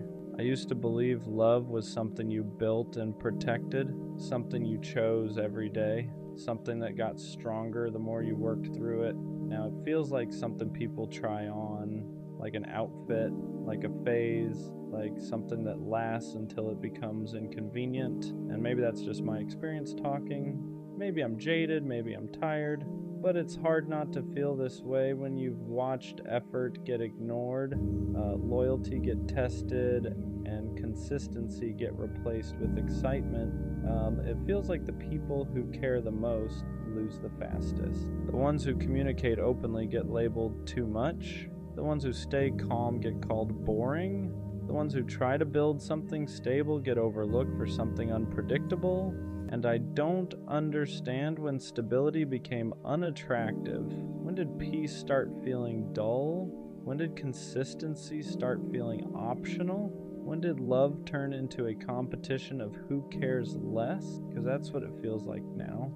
Who replies slower? Who shows less emotion? Who keeps more options open? Who can detach quicker? It feels like the winner in modern love is the one who invests the least, and that doesn't make sense to me, because love was never supposed to be strategic, it was supposed to be mutual, it was supposed to feel safe, it was supposed to feel intentional, but now it feels like leverage, it feels like power dynamics, it feels like emotional poker, and I'm tired of pretending that doesn't affect me. I don't want to play games. I don't want to pretend I don't care just to protect myself. I don't want to withhold affection just to maintain mystery. But every time I show up genuinely, it feels like I lose. And after enough losses, you start questioning the system, not yourself, the system. Because if doing things the right way keeps ending the wrong way, you start wondering if the rules changed, and maybe they did. Social media makes everyone feel replaceable. Dating apps make options endless. Attention is constant. Validation is everywhere, so commitment feels outdated. Why work through something uncomfortable when you can scroll into something new? Why communicate through confusion when you can ghost and reset? Why fix when you can replace? And I hate that mindset, but I see it everywhere. And after a while, it makes you wonder if love is even designed to last in this environment. If loyalty is rare, if depth is rare, if patience is rare. And when something is rare, it's harder to find. And when it's harder to find, you start feeling like maybe it doesn't work anymore. Not because love isn't real, but because people aren't built to sustain it. And that's the scariest thought, because I don't want to become cold. I don't want to stop believing, but I'm tired of investing in something that feels unstable. I'm tired of building just to watch it collapse. I'm tired of thinking something is solid just to realize it was temporary. And maybe love still works. Maybe it's just harder to find. Maybe it requires more maturity than most people are willing to bring. But right now, it feels broken. Not love itself, but the way we handle it. And I don't know if that's pessimism talking or experience. I think what makes me say, I don't think love works anymore isn't bitterness. It's exhaustion. Because every time I try to approach it the right way, intentional, honest, consistent, it feels like I'm bringing depth into a space that rewards detachment. And after a while, you start feeling like you're built wrong for this era. Like maybe you care too much. Like maybe you expect too much. Like maybe you still believe in something that everyone else quietly downgraded. It feels like effort used to mean something. Now effort feels risky. Because the more you give, the more exposed you are. And exposure in modern dating feels dangerous. The one who opens up first is vulnerable. The one who commits first is replaceable. The one who expresses feelings first is too invested. So people hold back. They ration affection. They ration honesty. They ration effort. And when both people are rationing, nothing fully forms. It becomes this half-built connection where nobody is fully in, just partially attached and partially guarded. And that's where love starts to feel like it doesn't work, because love requires surrender, not recklessness. Not obsession, but surrender. You have to be willing to be seen, willing to risk loss, willing to invest without guaranteed return. And nobody wants to do that anymore. Everyone wants certainty before commitment, proof before vulnerability, security before effort. But that's not how love works. Love is built in uncertainty. It's built in risk. It's built in choosing someone without knowing the full outcome. And we live in a time where uncertainty feels intolerable. We want options. We want backups. We want want insurance. So instead of building depth with one person, we keep one foot out the door just in case. And you can't build something real with one foot already outside. That's why it feels broken. Not because love itself stopped working, but because we approach it defensively now. And I get it. People have been hurt. People have been betrayed. People have been replaced, so they protect themselves. But protection can slowly turn into detachment, and detachment kills depth. You can't love deeply if you're constantly calculating exits. You can't bond securely if you're scanning for upgrades. You can't build trust if you're always half preparing for collapse. And I'm tired of feeling like I have to adapt to that. I don't want to love strategically. I don't want to care less just to stay safe. I don't want to pretend I don't feel strongly just to avoid looking invested. But when you keep getting hurt for showing up fully, you start wondering if maybe the world rewards the opposite. And that's where the doubt creeps in. Maybe love doesn't work anymore because too many people are operating from fear instead of intention. Too many people want the feeling of love without the responsibility of it. They want butterflies but not boundaries, excitement but not effort, chemistry but not consistency, and chemistry fades without consistency. Excitement fades without stability. Butterflies disappear when there's no structure holding them, so relationships collapse, and instead of reflecting, people reset, and the cycle continues. And when you've seen that cycle enough times, it's hard not to feel like something fundamental shifted, like the culture around love changed, like commitment feels heavier now, like loyalty feels optional, like patience feels outdated. And maybe I'm wrong. Maybe there are still people who believe in depth. Maybe there are still people who value stability.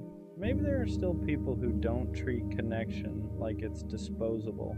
But when your personal experiences keep showing the opposite, it's hard to stay optimistic. It's hard to believe love works when everything around it feels temporary. And I don't want to lose faith, but I also don't want to keep pretending it's easy, because it's not anymore, and maybe love still works, but maybe it only works when two people are equally ready to stop playing defense, and that combination feels rare, not impossible, just rare. And rare takes patience, and patience feels hard when you've already invested so much of it before. So yeah, right now it feels broken. But maybe what's broken isn't love. Maybe it's how we've learned to approach it, and that might be fixable, but only if both people are willing to actually build instead of constantly preparing to leave. Maybe the real reason I don't think love works anymore is because it feels like timing is always off. You meet someone who seems aligned, you connect, you talk for hours, you feel understood, and then something small shifts. Not dramatic, not explosive, just subtle. They pull back slightly. Energy changes, consistency drops, and instead of addressing it directly, things fade. That's what modern love feels like. Not endings, fading, no real closure, no real confrontation, just gradual detachment, and it leaves you questioning everything. Did I imagine the connection? Did I misread the depth? Did they ever feel it the way I did? Because when something ends without clarity, your mind fills in the blanks, and most of the time the blanks aren't kind. You start blaming yourself. Maybe I was too much, maybe I wasn't enough, maybe I moved too fast, maybe I didn't move fast enough, and that mental spiral gets exhausting.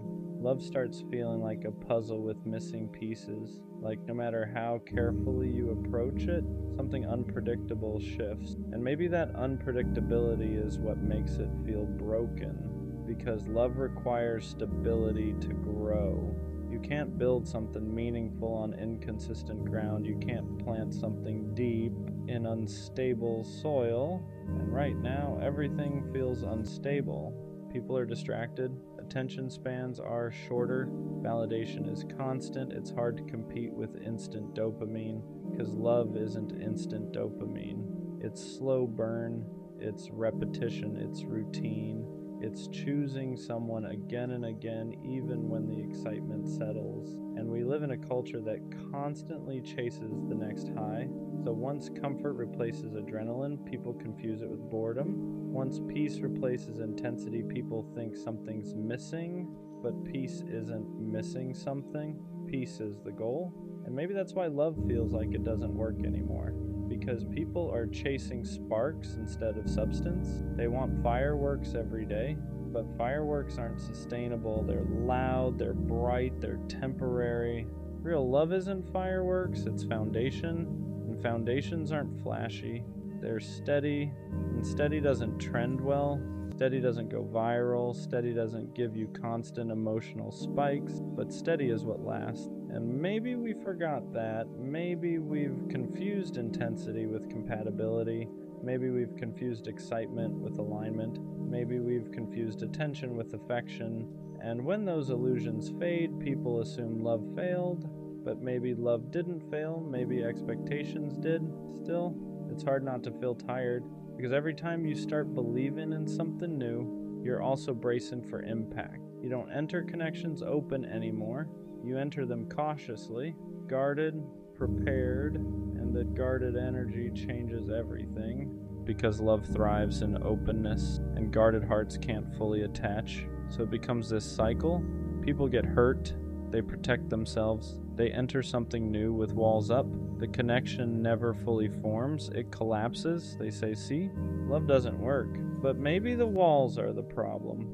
Maybe we're all trying to avoid pain so aggressively that we're also avoiding depth. And I don't know how to fix that, because I understand why people guard themselves. I do it too.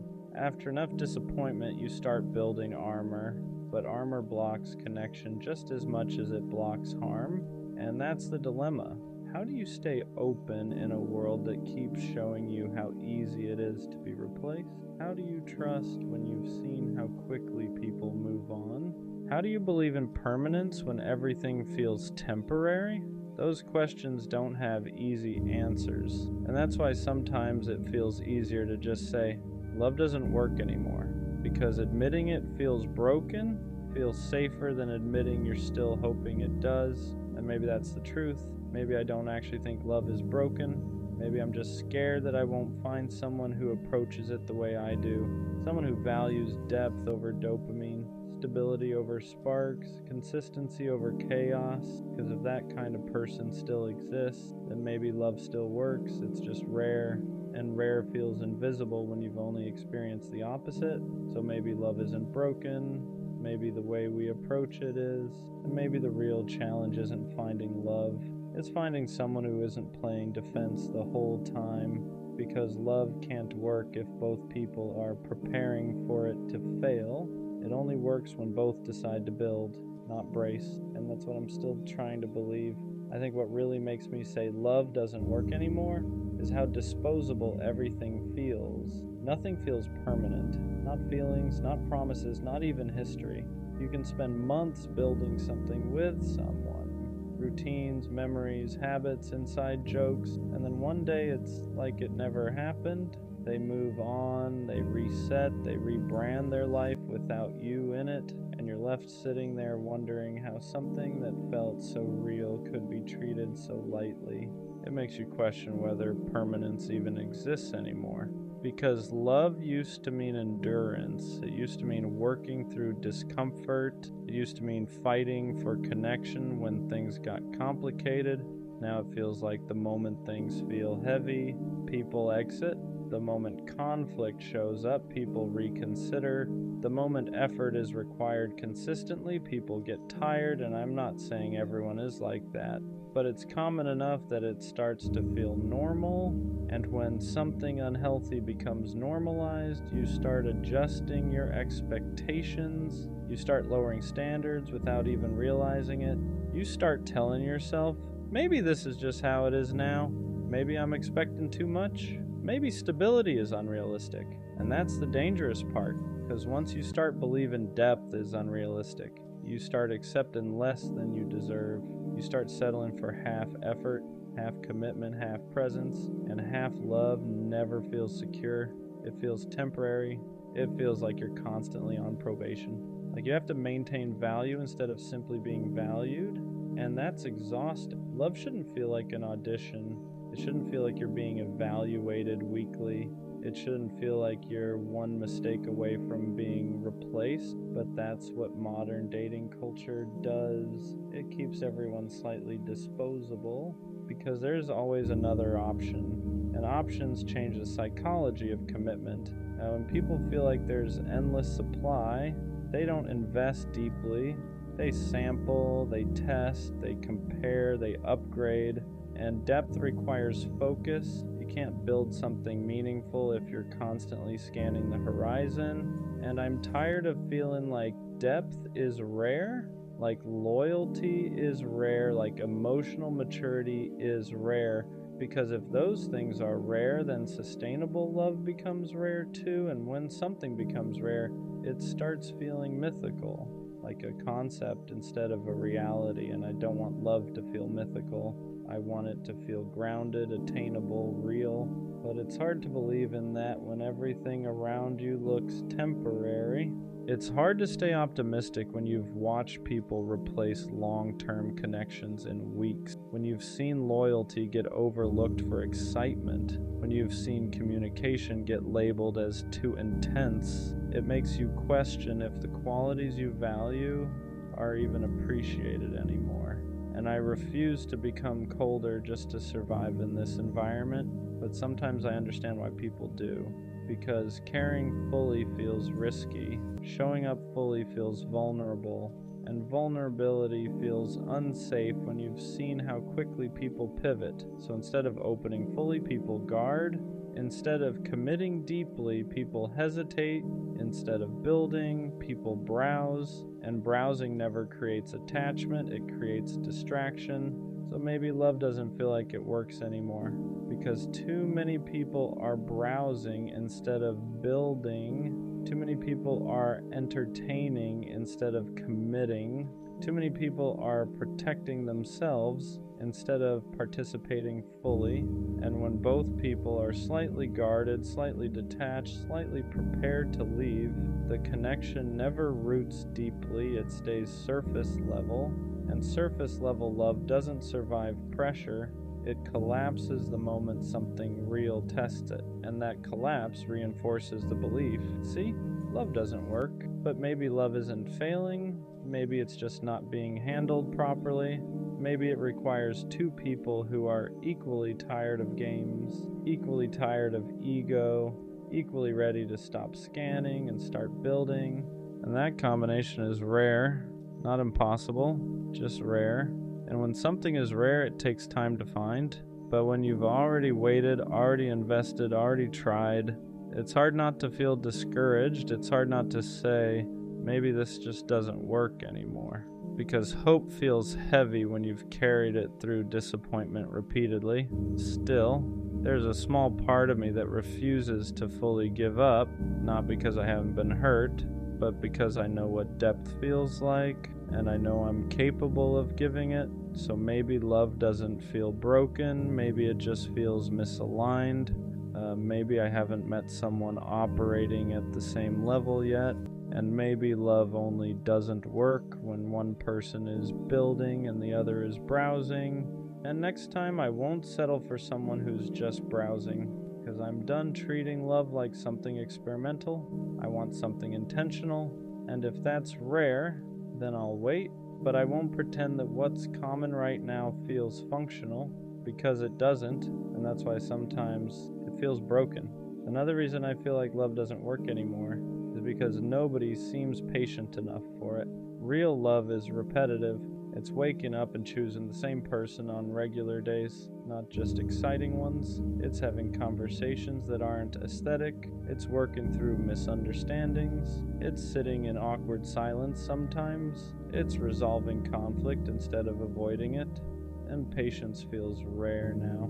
The moment something feels complicated, people start questioning compatibility instead of questioning their communication.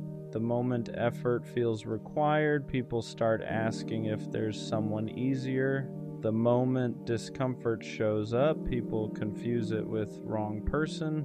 But discomfort isn't always misalignment. Sometimes it's growth. Sometimes it's two different perspectives trying to learn each other.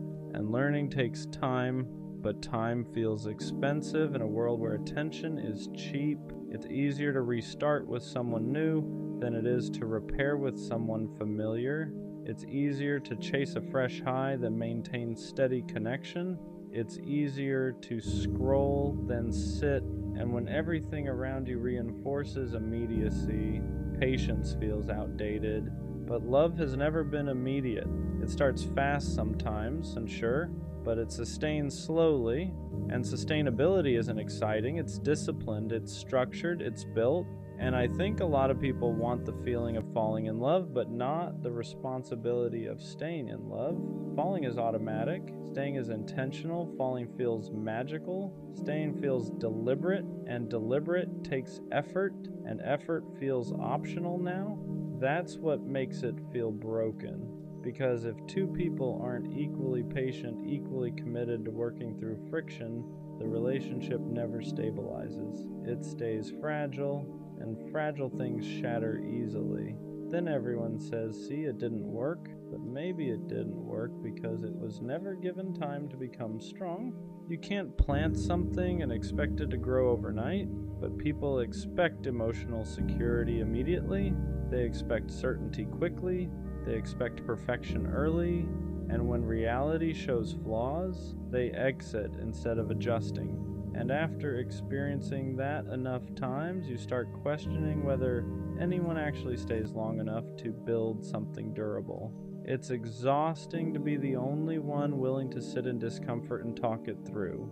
It's exhausting to be the only one committed to fixing instead of fleeing. It's exhausting to feel like you're building while the other person is evaluating, and evaluation kills intimacy, because if someone is constantly assessing whether you're worth it, they're never fully in. They're half invested, half prepared to leave. And love doesn't grow in half investment, it grows in commitment. So maybe love doesn't feel broken, maybe commitment does, maybe patience does, maybe resilience does, because real love requires all three, and without them it collapses under the weight of normal human imperfection, and humans are imperfect, always, which means love will always require forgiveness, always require communication, always require choosing someone even when it's not convenient, and if people aren't willing to do that consistently, then yeah, it starts to feel like love doesn't work anymore because nobody is sustaining it long enough to see it mature, and maturity is where love actually becomes powerful, not in the butterflies, not in the early intensity, but in the stability that comes after. And maybe we're just living in a time that glorifies the beginning but undervalues the maintenance, and maintenance isn't sexy, but it's essential. And I'm not ready to say love is dead, but I am ready to admit that patience feels endangered, and without patience, nothing lasting survives. Maybe love doesn't feel like it works anymore because nobody trusts it. Not fully, not without hesitation. Everyone says they want something real, but when something real starts forming, fear shows up faster than commitment. Fear of being replaced, fear of being cheated on, fear of being the one who cares more, fear of looking stupid. So instead of leaning in, people brace. They stay slightly detached. They keep backup options emotionally. They don't say everything they feel. They don't invest fully. And when two people are both protecting themselves at the same time, nothing deep ever roots. It becomes this cautious connection where both are waiting for the other to prove something first. Show me you won't leave. Show me you're serious. Show me I'm safe. But safety doesn't come from interrogation. It comes from participation. And participation requires risk. That's the part that feels lost now. Nobody wants to risk looking foolish for love, but love has always required that. You have to be willing to look foolish, to say I care first, to show up consistently even when you don't know the outcome, to invest without a guarantee, and guarantees don't exist. So instead of risking vulnerability, people risk nothing. They test, they observe, they calculate, they delay emotional investment until it feels secure, but emotional security doesn't grow from calculation. grows from consistency, and consistency requires trust, and trust requires vulnerability. It's a cycle, and when one part is missing, the whole structure collapses. So maybe love feels broken because too many people are trying to feel safe before they've actually built anything safe. They want certainty before commitment, but certainty is something you earn together, not something you demand up front. And I get it. Nobody wants to be hurt again. Nobody wants to feel like the fool who cared more. Nobody wants to invest months just to be replaced in weeks. But if both people are guarding themselves at all times, love never gets a chance to breathe.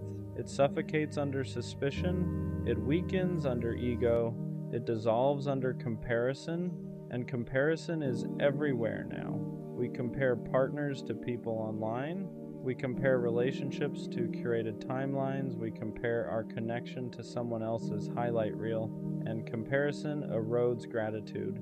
It makes you focus on what's missing instead of what's present, and when gratitude fades, dissatisfaction grows, and dissatisfaction looks for alternatives, and alternatives are always available now, so commitment feels heavier than ever, because staying means choosing one thing in a world full of options, and that feels scary to people who haven't learned how to be content. And that's another part of why it feels like love doesn't work, because contentment is rare, and without contentment nothing feels enough. Not the effort, not the loyalty, not the stability. There's always a what if, and what if is poison to commitment. What if there's someone better? What if I'm settling? What if this isn't the highest version of love? But love isn't about maximizing, it's about choosing. And choice requires focus, and focus requires discipline. And discipline isn't romanticized anymore. Excitement is, intensity is, instant chemistry is. But chemistry alone can't sustain anything. It ignites, it doesn't stabilize, and maybe that's why love feels like it fails. Because people confuse ignition with foundation. They fall fast, they burn bright, they collapse quickly. And then they say, see? Love doesn't work. But maybe what didn't work was patience. Maybe what didn't work was emotional maturity. Maybe what didn't work was two people being equally willing to commit without constantly scanning for something better. I don't think love stopped working. I think standards changed. I think attention got divided. I think ego got louder. And I think fear got stronger. And fear makes people protect themselves in ways that sabotage the very thing they want. So when I say I don't think love works anymore, maybe what I really mean is I don't see enough people willing to handle it properly. Because love is simple. People complicate it. Love is consistent. People are inconsistent. Love is intentional. People are distracted. And until two people show up ready to be disciplined about connection, not just excited about it, it's going to keep feeling unstable. And that's exhausting, because I don't want to approach love like a risk assessment. I want to approach it like a build. But building requires two architects, not one builder and one evaluator. And maybe that's the real challenge, not finding love, but finding someone who isn't quietly preparing for it to fail. Because love only doesn't work when someone stops working at it. And too many people stop the moment it requires effort instead of adrenaline. And I'm tired of adrenaline. I want foundation. And until I find someone who wants foundation too, yeah, it's gonna feel broken. Another reason it feels like love doesn't work anymore is because people are addicted to potential more than presence. They fall in love with what something could be instead of what it actually is. They fall for the idea, the fantasy, the imagined future. But when reality sets in, flaws, habits, differences, instead of adjusting expectations, they downgrade the connection. It's like people want perfection in a human body, and humans aren't perfect. So the moment imperfection shows up, doubt follows. She could be better. He could be more. This might not be the best I can get. And that mindset destroys contentment. Because if you're always wondering if something better exists, you'll never water what's in front of you. You'll keep browsing instead of building. And browsing doesn't create depth. It creates comparison. And comparison slowly poisons appreciation. You stop seeing what someone does for you. You focus on what they don't. You stop valuing consistency. You crave excitement, and excitement is unstable. Love isn't built on constant excitement. It's built on reliability, and reliability feels boring if you're addicted to adrenaline. That's the uncomfortable truth. Some people don't want peace, they want chaos that feels passionate. They want intensity that feels cinematic. They want love to look like a movie, dramatic, emotional, unpredictable, but real love is structured, it's routine, it's sometimes quiet, and quiet doesn't trend, quiet doesn't feel thrilling, but quiet is secure. And security is rare in a world that rewards unpredictability. So when someone gives you stability, it feels unfamiliar, and unfamiliar feels uncomfortable, and uncomfortable gets labeled as not right, so they leave, and then they chase something that feels intense again, and that cycle repeats, and every time it collapses, they say, love just doesn't work for me. But maybe it's not love that's failing, maybe it's expectations, maybe it's the craving for perfection, maybe it's the refusal to accept that long-term connection requires compromise and discipline, because compromise doesn't mean settling, it means adjusting, it means understanding that no person will check every box, it means valuing depth over dopamine. And dopamine fades, depth stays, but depth requires maturity. And maturity isn't loud, it's subtle, it's calm, it's secure enough to not constantly question whether something better exists, and that kind of security feels rare right now. It feels like people want love to feel good every second, but no connection feels good every second. There are misunderstandings, bad days, moments of frustration, and if someone expects constant emotional highs, they'll leave the moment it feels neutral. And neutral isn't bad.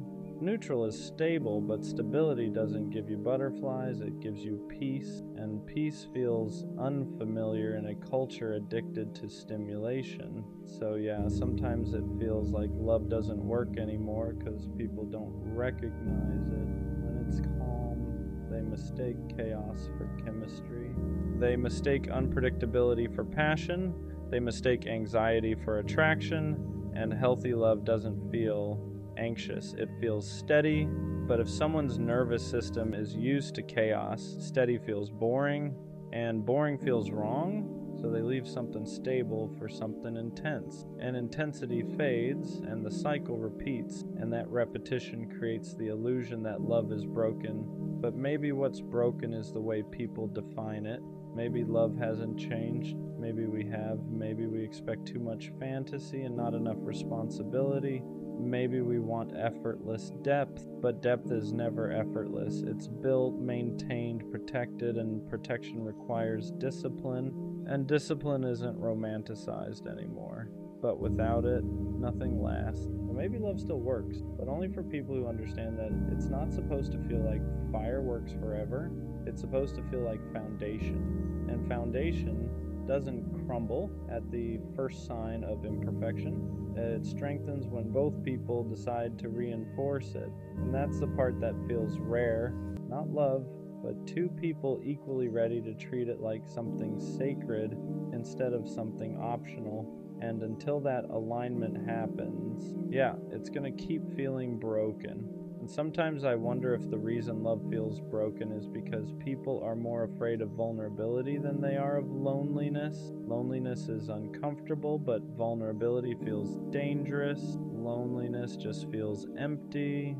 Vulnerability feels exposing. And exposing yourself in a world where people can replace you in days feels reckless. So instead of risking being fully seen, people present edited versions of themselves, curated personalities, controlled emotions, measured effort.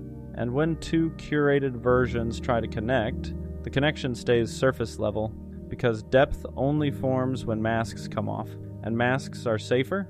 Masks protect ego. Masks protect pride. Masks protect image, but masks also block intimacy, and intimacy is what makes love feel alive.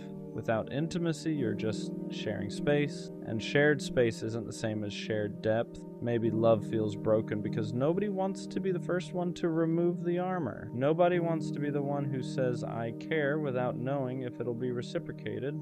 Nobody wants to look foolish, but love has always required risk, and if risk tolerance is low, depth tolerance is low too. And low depth means fragile connection, and fragile connection collapses under normal human imperfection. Then everyone says, see, it didn't work, but maybe it never had the chance to, because it was protected too heavily. You can't build something strong if both people are guarding themselves more than they're investing.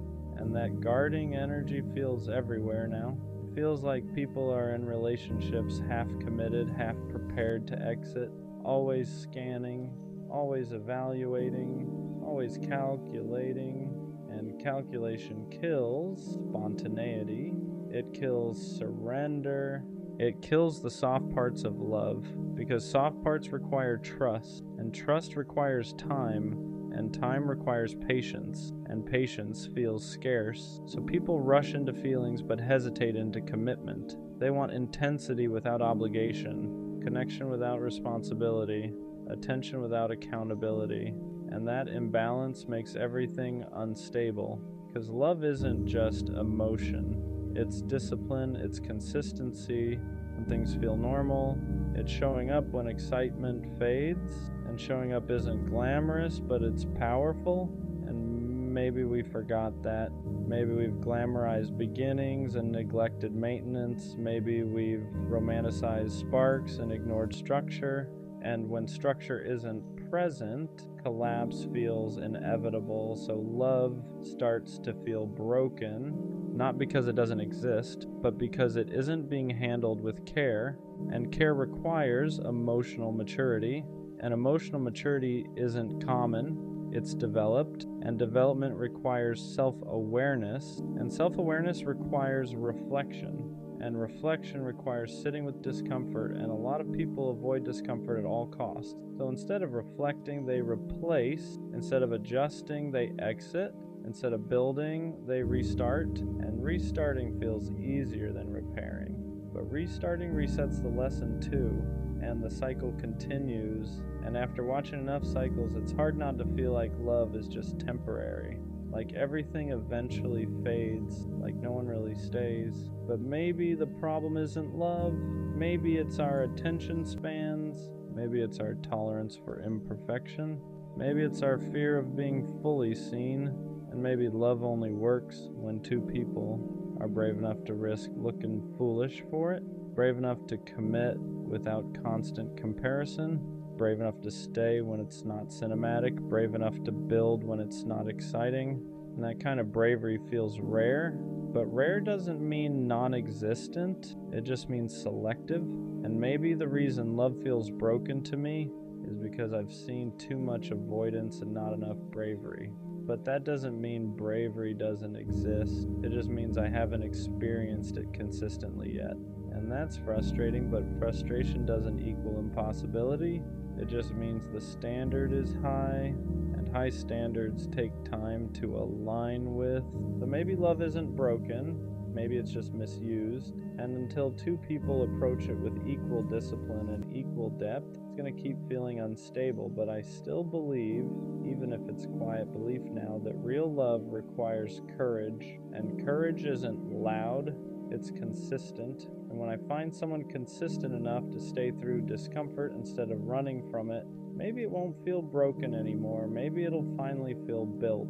There's another truth I don't always say out loud.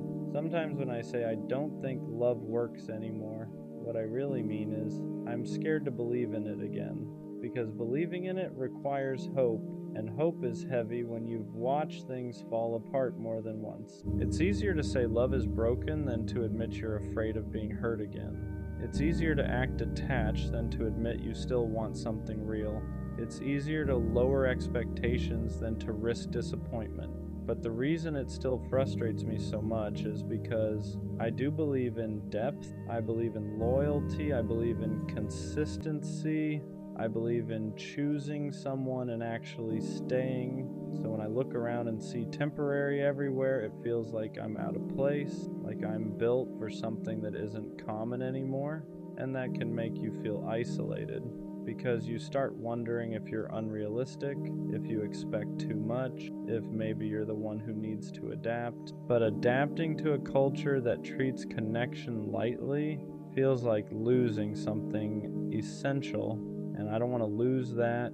I don't want to become someone who loves halfway. I don't want to become someone who keeps emotional backups. I don't want to become someone who leaves at the first sign of discomfort.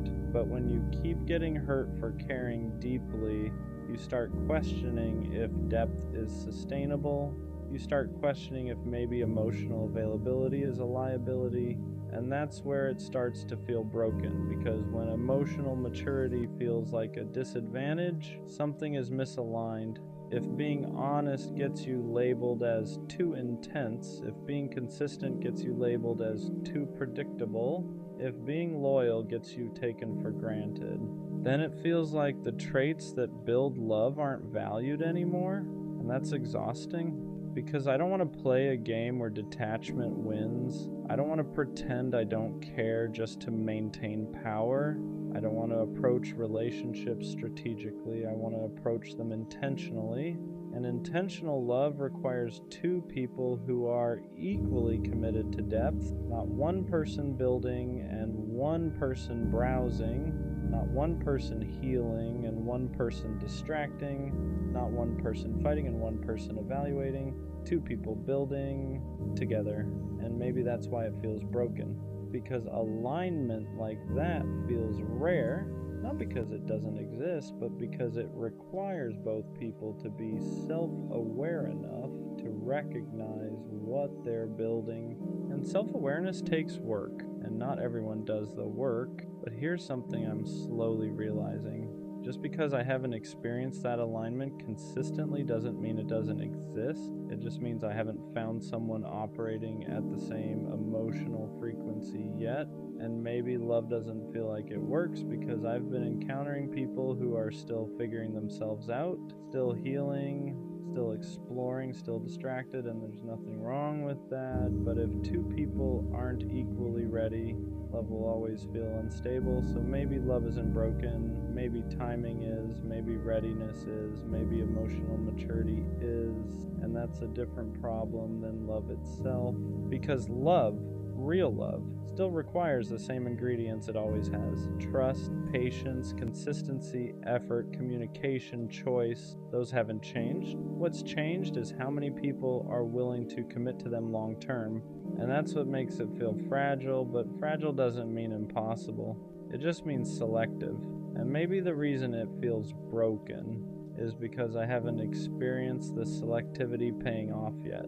So do I really think love doesn't work anymore? Or am I just tired? Tired of building with people who weren't ready? Tired of investing in connections that weren't aligned? Tired of watching things collapse because one person stopped trying? Maybe what feels broken isn't love. Maybe it's my optimism. Maybe it's my patience. Maybe it's my energy. Because loving deeply takes energy. Believing in something lasting takes courage. And after enough disappointment, courage feels heavy. But here's what I know. I don't want temporary. I don't want half effort. I don't want something that collapses the moment it feels normal. I want stability. I want intentionality. I want someone who doesn't get bored when peace replaces intensity. And if that's rare, then I'll accept that it's rare. But I won't accept that it's impossible because I know I exist. And if I exist, someone who still believes in depth and loyalty and consistency, then that means other people like that exist too.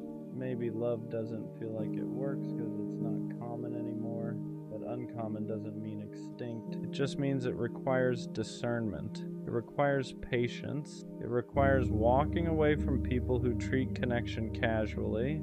And maybe that's the real shift. Maybe love doesn't work when we try to force it with the wrong people. Maybe it only works when both people are equally disciplined about it. And discipline isn't flashy, but it's powerful. So maybe love isn't broken. Maybe it's just rare enough that you have to be selective about who you build it with. And until that alignment shows up, it's going to feel unstable. But I refuse to become cold just because it's hard. I refuse to downgrade my depth just because others operate shallow. And one day, when two people who both believe in building, not browsing, meet each other, love won't feel broken. It'll feel intentional. And intentional love, that still works. There's a point where saying love doesn't work anymore becomes less about love and more about self-protection.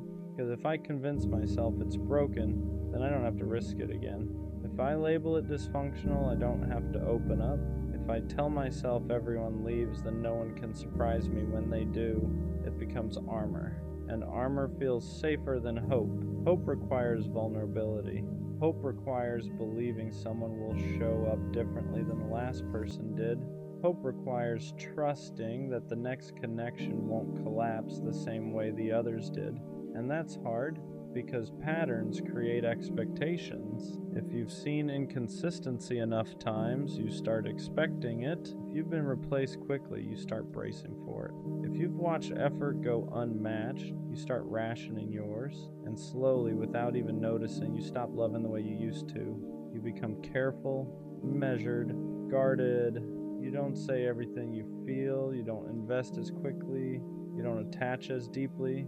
And then when something ends, it hurts less, but it also meant less. And that's the trade-off nobody talks about. If you protect yourself enough, you reduce pain, but you also reduce depth. And depth is the whole point, so maybe love doesn't feel like it works anymore because I've been loving defensively. Not fully, not recklessly, but cautiously. And cautious love never fully blooms. It survives. It doesn't flourish. And surviving isn't the same as thriving. Maybe I'm not doubting love. Maybe I'm doubting whether I can afford to feel that deeply again. Because feeling deeply means risking loss deeply. And loss has weight. And carrying that weight repeatedly makes you tired. But here's the uncomfortable truth. If I stop believing in love because others mishandled it, then I let their behavior reshape my character. And I don't want that. I don't want to become someone who loves halfway. I don't want to operate from fear. I don't want to treat every new person like they're already guilty of someone else's mistakes. But healing doesn't happen instantly. Trust doesn't reset overnight. And rebuilding optimism takes time, so maybe love isn't broken. Maybe I'm just rebuilding my trust in it.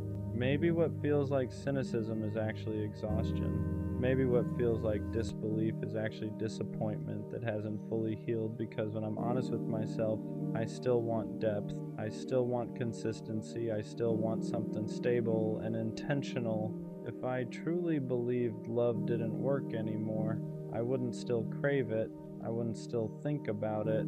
I wouldn't still care this much. The fact that I'm frustrated proves I still believe in it. You don't get frustrated over something you've given up on. You get frustrated over something you still want, but haven't found. And maybe that's the shift. Maybe love isn't broken. Maybe my patience is just being tested. Maybe my standards are filtering out what doesn't align. Maybe every failed connection isn't proof that love doesn't work. Maybe it's proof that misalignment doesn't. And misalignment is common. But alignment? Alignment is rare. And rare things take time to find. So maybe I need to stop saying love is broken. Maybe I need to say love is selective. Maybe I haven't experienced the right version of it yet. Because the version I want, stable, mutual, disciplined, requires two people equally committed to depth. And depth isn't everywhere. But it exists, I exist, which means someone else like me exists too. And maybe love doesn't feel like it works because I've been encountering people at different stages of emotional maturity, different levels of readiness, different levels of self-awareness, and that doesn't mean love is dead. It just means timing matters, and readiness matters, and alignment matters. So yeah, some days it feels broken, some days it feels like effort goes nowhere. Some days it feels like loyalty isn't valued, but deep down, I don't think love stopped working. I think I'm just tired of building with people who weren't built to stay. And that's different, because when two people are both ready, Not just interested, not just attracted, but ready. Love doesn't collapse easily. It stabilizes, it deepens, it roots. So maybe love isn't broken. Maybe it just requires the right two people at the right time. And until that alignment shows up, it's going to feel unstable. But I'm not done believing in it. I'm just more careful about who I build it with. And that's growth. Not defeat.